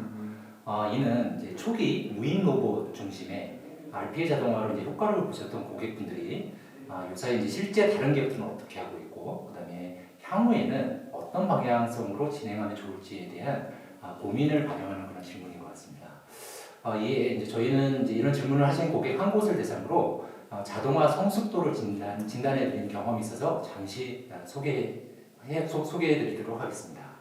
자동화 성숙도 모델은 크게 전략, 운영, 기술 세 가지 측면으로 이제 진단을 하는 건데 현재까지 진행된 내용을 살펴보고 관련된 국내외 베스트 프랙티스를 제시하며 향후 전략과 솔루션 도입 로드맵을 어떻게 하면 좋을지 생각해보는 전체적인 프레임워크라고 보시면 될 것 같습니다. 관련하여 이제 국내 이제 대다수 고객분들은 무인 로봇의 백오피스 자동화로 RPA를 시작하시는데요. 이후 이제 글로벌 트렌드는 시민 개발자, 그다음에 현업에게 텐디드 로봇을 하나씩 배치를 하는 그런 모델, 그다음에 RPA 코어 플랫폼으로부터 해서 이제 프로세스 마이닝, 태스크 마이닝, 그다음에 AI 기반 문서 인식 등을 포함하는 자동화 플랫폼을 만들어 가시는 트렌드가 굉장히 가속화가 되는 그런 모습이 이제 관찰되고 있습니다. 이에 이제 성숙도 모델과 이를 통한 진단은 이러한 목표를 달성하기 위한 중간 점검이라고 보시면 좋을 것 같습니다. 이러한 과정에서 좀 제가 보는 특징적인 내용은요, 조직적인 문화적 특성과 그다음에 스폰서십에 관련된 어떤 그 정도, 그다음에 주관 부서가 현업이냐 IT냐 이런 부분들이 좀 다른 점들을 이제 보고 있고요. 이런 부분들이 다름에 따라서 생기는 이슈와 그다음에 챌린지가 일부 발견이 되기도 합니다. 이는 제가 생각할 때는 탑다운, 그다음에 바텀업 접근 전략과 굉장히 큰 관련이 있는 것 같기도 합니다. 네, 자동화 성숙도가 되게 어세스먼트 일종이 되는 셈이네요. 그러면은 이런 자동화 성숙도를 어떻게 제공받을 수 있는 거예요? 혹시 UiPath가 제공을 해주나요? 네, 저희 프로페셔널 서비스 쪽에서 자동화 성숙도, 그다음에 성숙도와 관련해서 중요한 과제 발굴, 임팩트 있는 과제 발굴과 관련된 부분을 컨설팅을 제공해드리고 있습니다. 그럼 처음 시작하실 때 성숙도 체크해 보시고 우리가 어떤 방향으로 가야 될 건지도 UiPath 통해서 제공을 받았다는 얘기네요. 맞습니다. 시작 단계 혹은 확산 단계에서 한 번 정도 점검을 받아 보실 만합니다. 되게 좋은 것 같습니다. 앞에 백정훈님께서 처음 시작하는 경우 탑다운과 바텀업을 잠깐 얘기하셨는데 이 두 가지 대해서 좀 더 자세하게 좀 설명해 주십시오. 고객분들이 많이 궁금해하시는 것 같더라고요. 어떤 게 탑다운이고 어떤 게 바텀업? 네, 꽤 중요하고 꽤 전형적인 질문이긴 합니다. 네. 탑다운과 바텀업이 과연 어떻게 다를까? 탑다운은 회사가 명확한 전략을 세우고 단계로 가는 겁니다. 어떤 프로세스를 할 건지, 조직을 어떻게 만들고, 어떤 부서를 해서 전사적으로 어떤 기술과 어떻게 확산해 나갈지 전략적인 프레임워크를 위해서 A부터 Z까지 가는 게 탑다운이라고 보시면 될 것 같고, 바텀업은 직원들의 아이디어가 적극적으로 반영되는 겁니다. 초기부터 직원들이 참여하고 그러다 보니 과제 발굴이 항시 일어나는 거죠. 탑다운은 정해진 시점에 과제가 도출이 된다고 하면 바텀업은 항상 과제가 도출이 되고 직원들의 피드백이 들어가기 때문에 바텀업에서는 직원들의 내재와 그리고 교육 같은 것들이 굉장히 중요하다고 보시면 될 것 같습니다. 모든 것이 다 그렇지만 각 전략마다 사실 장단점이 있을 것 같아요. 들어보니까 어떤 기업에서는 탑다운이 맞고 어떤 기업에서는 바텀업이 맞고 이렇게 이해할 수 있을까요? 네, 좋은 질문이신데 어떤 기업이라고 보기보다는 RPA를 어떻게 할 건지에 대한 그 목표에 따라서 좀 중요할 것 같고요. 초기에 빠른 성과를 내고 싶은 거죠. 전사적으로 임팩트 있는 과제를 자동화해서 자동화 효과를 극대화한다고 했을 때는 탑다운 효과적일 수 있는 거죠. 근데 어떤 기업들은 전사적인 혁신과 직원들의 디지털 문화 정착이 훨씬 더 중요할 수 있는 거죠.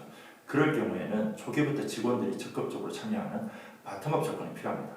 최근에는 이런 부분들을 하이브리드로 하는 경우들도 있고 어떤 기업들은 후자의 목적 때문에 처음부터 아예 바텀업으로 RPA를 추진하는 것들도 있습니다. 네. 제가 좀 어리석은 질문을 했습니다. 그러면은 보통 탑다운에서는 경영진의 지원이 필수적인 것 같아요, 보입니다. 결국은 실무자 입장에서는 탑다운 형태로 진행을 할 때 어떻게 해야 경영진으로부터 강력한 지원을 받을 수 있을지 되게 큰 고민을 해야 될 것 같은데 좋은 팁이 있으면 좀 하나 공유해 주시죠. 네. RPA를 추진하는 팀 입장에서는 큰 고민이죠. 어떻게 하면 경영진의 지원을 제대로 받아낼까? 저는 두 가지 이야기를 합니다. 경영진은 관심을 가질 수 있는 부분은 뭐냐면 두려움과 경쟁심입니다. 나의 사람에 있는 경쟁사들이 과연 자동화를 통해서 어떤 형태의 사업적 성과를 내는지에 대해서 사례 기반의 벤치마킹을 해드리고, 그리고 경쟁심을 자극하기 위해서는 디지털 혁신을 제대로 하겠다고 하는 과감한 전략입니다. 차별화된 전략이 필요한 거죠. 단지 RPA를 통해서 시간을 어떻게 줄이겠다는 게 아니고 사업적으로 차별화할 수 있는 전략을 세팅해 보십시오. 그러면 경영진이 강력하게 지원을 하실 겁니다. 그런 사례들은 해외에서나 국내에서나 여러 크게 자동화를 제대로 하고 있는 기업들의 경우를 보면 자동화 전략이 경영 전략과 굉장히 밀접하게 연결되어 있고 자동화의 성공의 정의도 사업의 성공의 정의와 굉장히 밀접하게 연결되어 있습니다. 그런 연결고리를 찾으시는 노력들을 계속 하시면 경영진은 아마 강력하게 지원하실 겁니다.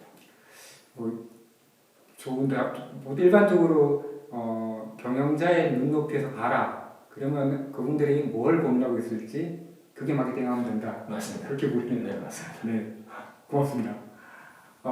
최근 트렌드 중에는 그 현업주도 뭐 다른 얘기로 이제 시티즌 디벨로퍼 모델이라고 하는 게 있던데 이 얘기는 이전 사모님 좀 설명 좀 해주시겠어요? 예, 그렇게 하겠습니다. 그 요새 정말 말씀하신 시민 개발자, 그다음에 시티즌 디벨로퍼 모델이라고 하는 굉장히 큰 트렌드로 RPA 쪽에서 이제 관심을 받는 그런 형태로 진행이 되는 것 같습니다. 실제 많은 고객들은 이제 과거 이제 중앙 집중형 이제 주간 부서에서 현업들의 이제 과제를 모으고 그다음에 RPA를 작동한 다음에 이 결과를 현업분들한테 이제 돌려드리는 형태로 시작을 했습니다. 이러한 이제 중앙 집중형 주간 부서는 대부분 개발을 또 아웃소싱을 해서 진행을 했었고요.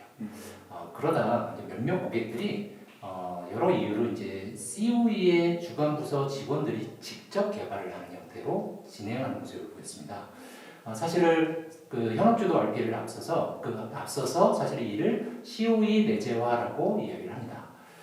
이후에 이제 COE의 과제를 제출하는 현업 부서들이 관심을 가지고 직접 개발을 하는 형태로 추가 진전이 되는데 이를 현업주도 RPA라고 이야기를 합니다. 주로 시민 개발자, 그다음에 시티즌 디벨로퍼 모델은 현업주도 RPA를 이야기한다고 보시면 될 것 같고요. 이러한 시민 개발자들이 직접 개발을 하다 보니 같은 부서에 개발을 하지는 않지만 개발된 최종 자동화 모듈만 사용하고자 하는 현업들이 또 생깁니다. 이 분들은 많은 국내 고객분들이 간과를 하고 계신 부분이기도 한데요.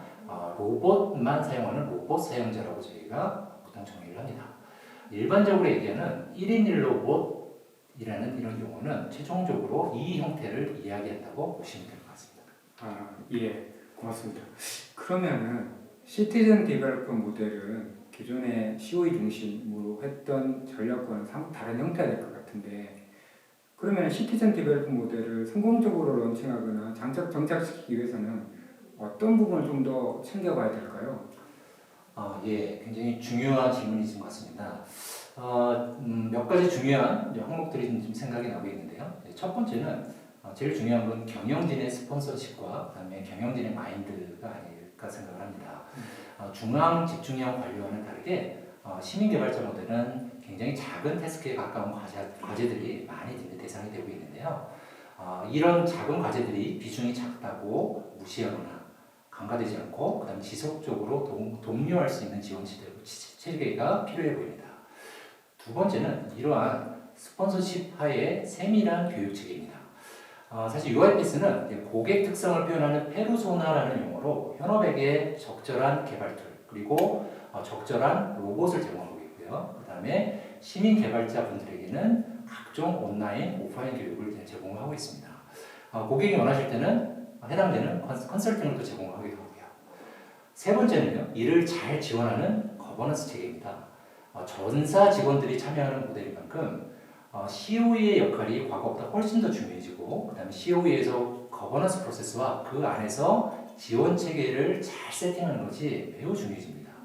예를 들어서 현업들이 필요한 교육, 그다음에 공통 컴포넌트 제작, 헬프데스크 운영, 라이선스에 관련된 배포 및 회수 등이 필수적인 거버넌스 항목들입니다. 이를 편하게 지원하기 위해 자동화 플랫폼에서는 관련된 기능들을 또 잘 지원을 해야 되고 UiPath는 또 잘 지원을 하고 있는 것으로 보여집니다. 이런 형태의 시티즌 디벨로퍼 모델이 뭐 우리나라뿐만 아니라 해외에서도 나름 정착되고 있고 또 성공적인 모델이 몇 개 보이는 것 같더라고요. 성공 사례를 몇 가지 설명 좀 해주시죠. 네, 해외에서 먼저 시작되었지만 사례는 국내에도 성공적인 시민 개발자 사례들이 꽤 많이 존재를 하고 있습니다.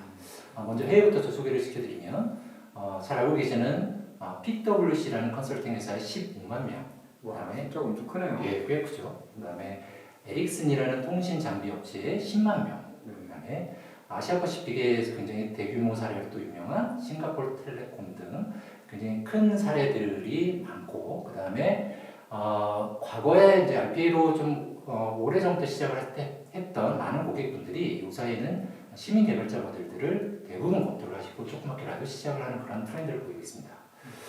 특히 요새 제가 좀 재미있게 볼 수 있는 그런 사례들이 있는데요. 해외에 웰스파고 은행, 예, 미국에 가시면 이 은행을 많이 볼 수 있죠. 그다음에 일본 회사인 토요타 자동차.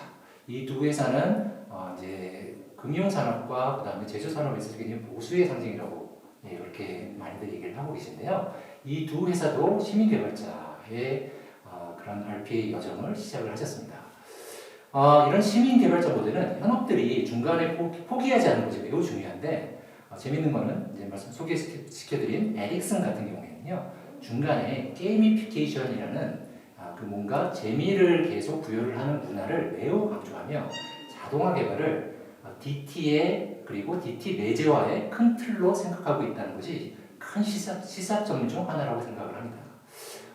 국내에서는요 몇몇 대형 그룹사에서 이제 많이 시작을 하고 계신데요. L 그룹사, 그 다음에 S 통신사, 그 다음에 D 그룹 등이 성공적인 시민 개발자 베스트 프랙티스라고 생각을 합니다.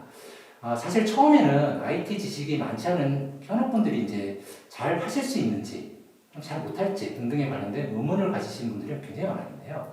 이런 고객분들이 지금은 완전히 정착된 모습을 보이고 있습니다. 특히 이 중 한 곳은요, 현업 특성에 맞는 스튜디오와 스튜디오 X 개발 툴의 적절한 선택, 그 다음에 COE의 지원 체계, 그 다음에 아웃소싱과 COE 내재화의 적절한 조화 등 매우 세밀한 전략을 세우시고 진행을 하는 그런 고객을 또 볼 수 있습니다. 마지막으로 이제 스튜디오 X를 중심으로 국내의 많은 고객사들이 점점 더 많이 시민 개발자 모델을 시작을 하고 계시는 모습을 또 보고 있는데요. UiPath는 이러한 고객들을 직간접적으로 지원을 하고 있습니다. 특히 고객들이 많이 필요로 하는 부분은 교육이고, 그 다음에 확산을 하기 위한 거버넌스, 그 다음에 지원 체계들이 굉장히 중요한데 이런 부분들을 UiPath들이 조금 더 성심성의껏 지원을 하려고 노력을 하고 있습니다. 들어보니까 툴도 중요하지만 시민 개발자, 시티즌 디벨로퍼 같은 경우에는 개발자 출신이 아닌 비즈니스 유저들을 대상으로 하다 보니 지속적인 교육 체계, 그리고 사실 헬프데스크 같은 지원 체계가 이제 필승샘이 되는 것 같습니다. 혹시 이거를 우리가 어떻게 도와줄 수 있을까요? 네, 최근에 RPA 관련해서 하나의 화두가 내재화, 그에 따른 컨설팅 회사의 러닝 컨설팅입니다. 저희 UiPath는 물론 이제 러닝 컨설팅을 제공해 드리고 있고, 중요한 거는 교육을 어떻게 할 거냐. 교육의 출발점은 누구한테 무엇을 교육할 거냐입니다. 아까 이정상 분께서 말씀하셨다시피 페르소나를 구분해서 어떤 사람은 개발자로 교육을 할 거고 어떤 사람은 사용자로 교육을 할 거냐는 거죠. 이런 부분들이 명확하게 정의가 됐을 때 교육에 대한 커리큘럼이 나오고, 그리고 교육 커리큘럼이 나와서 실제 교육을 하게 된다고 하면 각각의 역할에 맞는 이 사람들을 어떻게 양성하고 관리하고 지원하고, 또는 필요할 경우에는 이 사람들한테 더 잘하게끔 독려하는 이런 부분들이 RPA 여정, 그러니까 직원의 유형별 RPA 여정을 설계하는 게 굉장히 중요합니다. 아까 이정상께서 소개했던 이제 아시아에 있는 통신회사, 그 통신회사의 경우에는 직원들을 나눈 거죠. 단지 사용하는 직원들은 익사이트, 어떻게 하면 로봇을 더 많이 쓸 수 있게, 그 사람들은 로봇을 사용하고 피드백하는 부분에 대한 체계적인 교육을 하고, 그 다음에 중간에 회사의 변화를 이끌어가는 파워 유저들, 셀프 유저들, 이 사람들은 어떻게 하면 자동화를 스스로 개발하고 자동화를 팀을 위해서 개발할 수 있는 역할에 맞는 교육들, 그리고 맨 위에 전문 개발자들은 전문 개발자에 맞는 교육 체계, 이런 것들이 사실은 굉장히 중요한 부분이고, 체계적으로 해나갔을 때 직원 입장에서는 효과적인, 회사 입장에서는 시티즌 디벨로퍼 모델이 만들어지고 성과를 낼 수가 있는 거죠. 예, 잘 들었습니다. 처음 시작할 때 무엇을 고민해야 되고 성숙도가 낮은 고객이 뭘 준비해야 되는지 첫 번째 질문에 대한 아마 답변이 좀 됐을 것 같고요. 두 번째로 질문하셨던 게 ROI 관련입니다. 기업들이 RPA를 도입할 때는 결국 ROI를 중요하게 생각하게 될 텐데요. 기존 COE 중심 모델에서의 ROI는 보통 어떻게 산출하나요? 네, 굉장히 클래식한 질문이고 굉장히 중요한 질문입니다. 중요한 질문. ROI를 어떻게 할 거냐? ROI는 Return on Investment. 내가 인베스트하는 거에서 어떻게 리턴이 될까? 단지 머니 게임을 한다고 하면 되게 심플하죠. 내가 투자한 돈 대비 얼마나 회수가 됐을까? 근데 ROI를 RPA라는 측면에서는 약간 비즈니스 함수로 좀 말씀드리고 싶습니다. 첫 번째, 리턴이라는 성과 함수라는 게 도대체 RPA에서 뭘까? 제가 보기에는 얼마나 많은 과제를 하냐, 그리고 그 임팩트, 과제 임팩트의 곱하기인 거죠. 효과 있는 과제를 발굴하는 게 리턴을 극대화하는 데 굉장히 중요합니다. 특히 회사 중심의 자동화의 경우에. 자, 두 번째 이제 인베스트먼트를 보는 거죠. 인베스트먼트, 비용이라고 하는 거죠. 비용은 최소화 함수입니다. 최소화 함수를 하려면 굉장히 중요한 부분은 제대로 된 RPA 솔루션입니다. 그리고 두 번째는 실력 있는 개발자. 또 하나 마지막으로는 굉장히 빠른 개발인 거죠. 그럼으로 인해서 비용을 최소화할 수 있습니다. 그게 RPA ROI 함수인 거죠. 이게 제가 말씀드린 이 요소들을 어떻게 적절히 관리하고 어떻게 적절히 밸런스를 맞추면서 저거닝 할 수 있느냐. 이게 ROI를 극대화할 수 있는 요소라고 보시면 될 것 같습니다. 보통 단순하게 재무적으로만 보지 말고 조금 더 넓게 봐야만이 ROI를 잘 측정하고 평가할 수 있어 보이는. 맞습니다. RPA는 비즈니스 프로젝트입니다. 네. 예. 좋은 얘기 고맙습니다. 만약 지금 이제 COE 중심으로 했을 때 그렇게 본다면은 시티즌 디벨로퍼 모델 같은 경우에는 ROI를 얘기하신 것처럼 조금 더 다르게 볼 수 있을 것 같아요. 시티즌 디벨로퍼 모델에서는 어떻게 보는 게 좋을까요? 예. 제가 생각할 때 시민 개발자 모델에서 가장 중요한 ROI의 관점은 한마디로 말씀드리면 규모의 경제일 것 같습니다. 일단 시민 개발자 모델에서 대상이 되는 과제들은 대부분 작은 태스크입니다. 이런 작은 태스크를 자동화하는 만큼 많은 사람들이 개발을 하고 많은 분들이 동일한 과제를 많이 사용을 할 때 ROI는 이제 극대화가 될 수 있습니다. 이 시점에서 고객분들을 만나면서 이제 고객분들이 많이 이제 좀 간과하시고 놓치시는 부분이 좀 있어서 잠깐만 좀 짚고 가고 싶은 그런 부분이 좀 하나 있습니다. 이 부분은 실제 이제 시민 개발자의 자동화 모듈은 무인 로봇하고 유인 로봇, 즉 어텐디드 로봇 모두 적용이 가능합니다.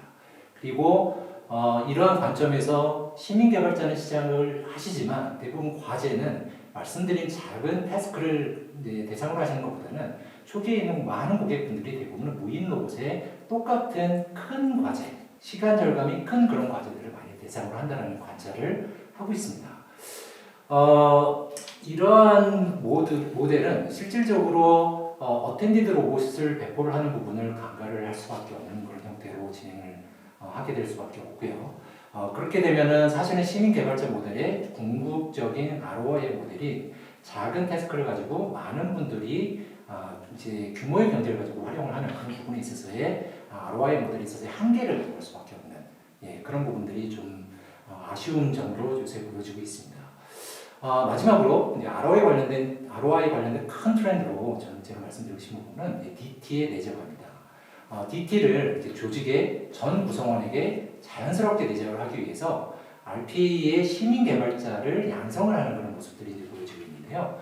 이는 단순한 시간 절감 중심의 ROI를 벗어나 DT 인력 양성이라는 완전히 다른 효과로서 RPA를 바라보는 시각이 생기게 되고요. 많은 고객분들이 시민 개발자를 진행하시면서 자연스럽게 얻으실 수 있는 효과이자 또 혹은 처음부터 이를 목적으로 진행하는 고객들도 요새 가끔씩 보이기도 합니다. 네, 두 개 모델 들어보니까 제가 볼 때는 첫 번째는 그래도 재무적인 평가가 좀 크지만 두 번째 있는 시티즌 데벨로퍼 모델에서는 재무적인 평가보다는 역량, 내재화 이런 거에 사실은 더 큰 ROI 항목으로 봐야 된다고 들었는데 이렇게 하는 게 맞는 거죠? 예, 맞습니다. 그 부분도 굉장히 중요하게 생각이 되고 있습니다. 그러면은 이 두 가지 모델은 사실은 선택의 문제가 아닌 것처럼 보입니다. 그래서 상황에 따라 가지고는 두 개를 동시에 유지하고 운영하는 게 현실적이고 효과적으로 보이는데 이렇게 이해하는 게 맞는 거죠? 예, 이사님 말씀이 100% 맞다고 생각이 됩니다. 기본적으로 RPA를 초반에 시작하셨던 이제 고객분들은 대부분 무인 로봇 중심의 트랙 하나를 이제 진행을 하고 계셨던 거고요. 시민 개발자 모델이 이제 진행이 될 경우에는 하나의 트랙을 더 구성을 하셔서 투 트랙 전략으로 한꺼번에 진행을 하는 형태로 진행을 하는 게 바람직하다고 생각됩니다. 조금 더 구체적으로 말씀드리면 이 투 트랙 전략을 진행을 하시면서 초극대화된 그리고 ROI를 또 극대화하기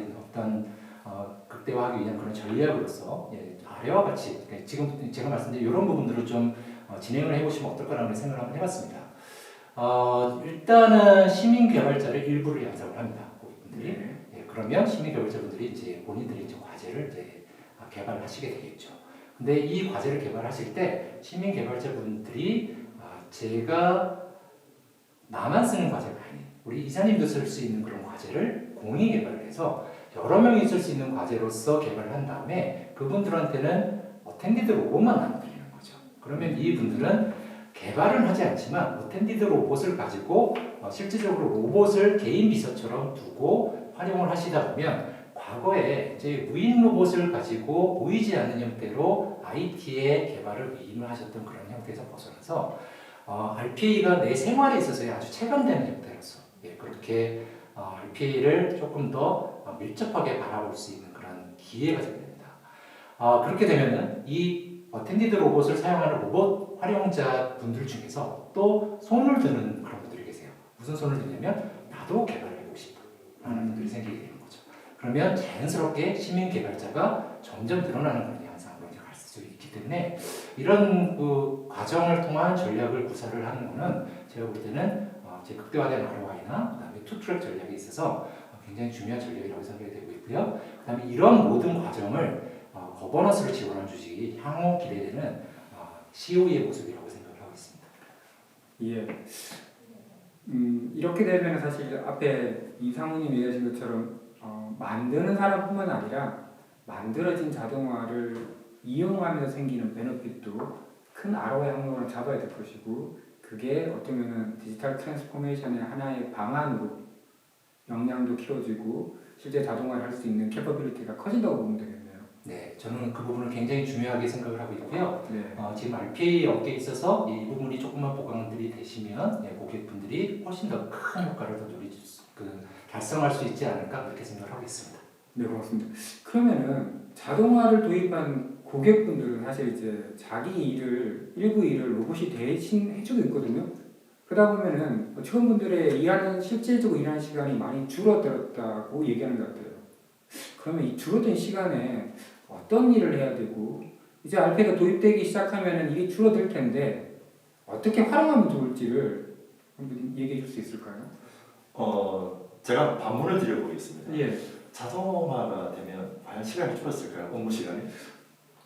제가 할 일을 로봇이 해주니까 좀 주는 게 아닌가요?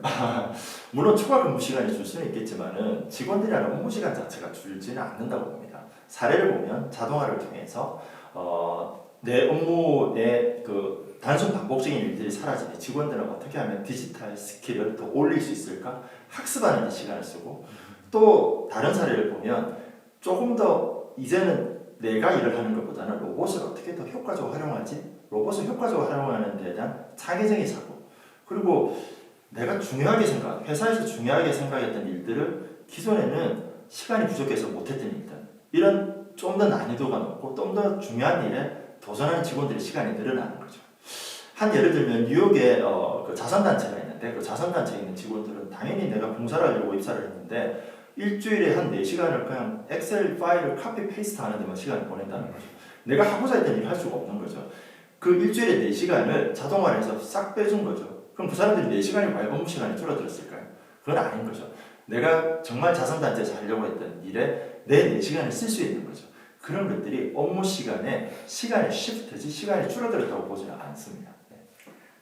들어보니까 제가 좀 어려운 질문을 하는 이해하신 것처럼 내일은 그 회사가 사실 40시간, 주 40시간을 줄여주진 않죠. 네. 그 시간은 그대로 있고 하는 일이 조금씩 바뀌고 더 창의적이고 가치 있는 일 쪽으로 좀 바뀌는 게 네. 결국 자동화를 도입하고 직원분들이 피부를 느끼게 되는 거군요.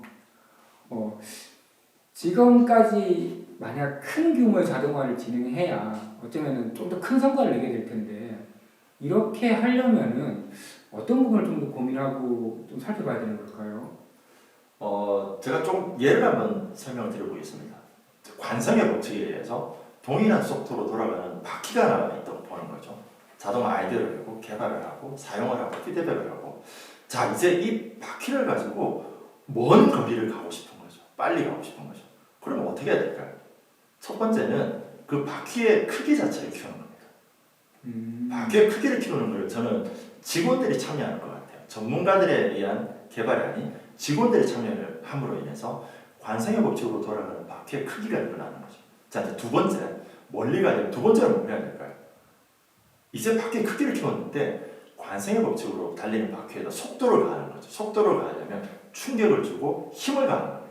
저는 그 힘을 가하는 게 RPA와 새로운 기술의 융합이라고 봅니다. 새로운 기술이 융합이 되면서 엔드-투-엔드 자동화가 되고 효과는 극대화되는 거죠. 최근에 마이닝 기술들, AI, 인텔리전트 OCR 같은 기술들이 자동화와 연결이 돼서 그 속도를, 그 바퀴를 키우고 빨리 가게끔 하는 거죠. 아마 기술적인 부분에 대해서는 저희 김영수 이사님은 좀 더 첨언해 주시면 좋을 것 같은데요. 어떠세요? 그 얘기하신 것처럼 그 자동화가 사실 UI 자동화뿐만 아니라 예전부터 API 자동화도 있었거든요. 그러고 보니까 UiPath도 최근에 클라우드 엘리먼트라는 회사를 인수하고 원래 그 회사가 API 기반의 인티그레이션을 많이 해놨더라고요. 그래서 자동화를 할 때 만약 클라우드 엘리먼트가 미리 만들어 놓은 API 연동이 있다면 그 부분을 쉽게 사용할 수 있어서 자동화할 수 있는 영역이 더 크지는 것 같기도 합니다.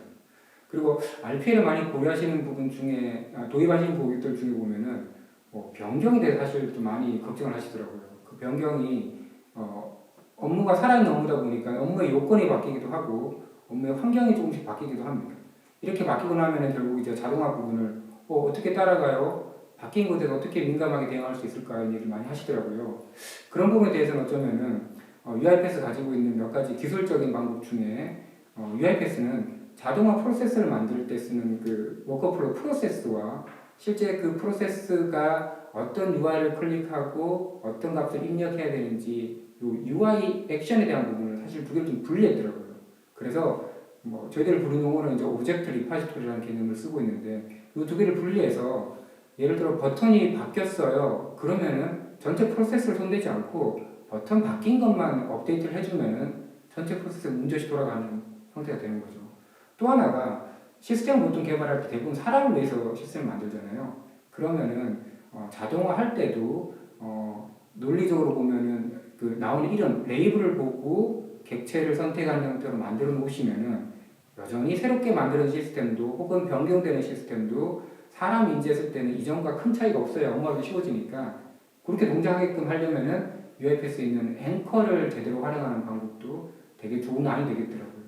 그리고 변경이 생길 때마다 뭐가 변경됐는지를 일일이 관리를 해준다면은 기존에 이제 소프트웨어 개발할 때 형상 관리 툴을 많이 쓰는데요. 소스 코드 관련해가지고 UiPath는 이렇게 형상 관리를 위한 툴들이 잘 되어 있긴 합니다. 요즘 공적으로 쓸 수 있는 Git 같은 기능을 이용해서 형상을 잘 관리하고 그 다음에 그 형상이 어떤 게 바뀌었는지를 한눈에 볼 수 있다면은 아마도 변경이 생길 때는 훨씬 더 쉽게 대응할 수 있어 보이긴 합니다. 지금까지 고객분들이 자주 질문하시는 내용에 대해서 우리 백성정님 그리고 이전 사모님 모시고 얘기를 좀 들어봤습니다. 아마도 지금 저희들이 질문 받거나 마케팅을 통해 조사했던 내용에 대해서는 설명 좀 드렸는데 어떻게 궁금하셨던 부분이 말끔히 해소되셨나요? 아니 해소되지 않으셨다면은 영업 대표를 통하거나 아니면 korea@uipath.com으로 질문을 남겨주시면은 저희들이 추가 질문에 대해서 성실하게 답변을 드리도록 하겠습니다. 지금까지 질문을 아주 친절하고 아주 자세하게 답변해 주신 백성정님, 이전 사모님 고맙습니다. 네, 감사합니다. 네, 감사합니다. 그리고 마지막까지 시청해 주신 여러분 고맙습니다. 마지막에 서베이 있는 거 아시죠? 잊지 말고 꼭 참석해 주십시오. 이제 RPA 데이를 마치도록 하겠습니다. 고맙습니다.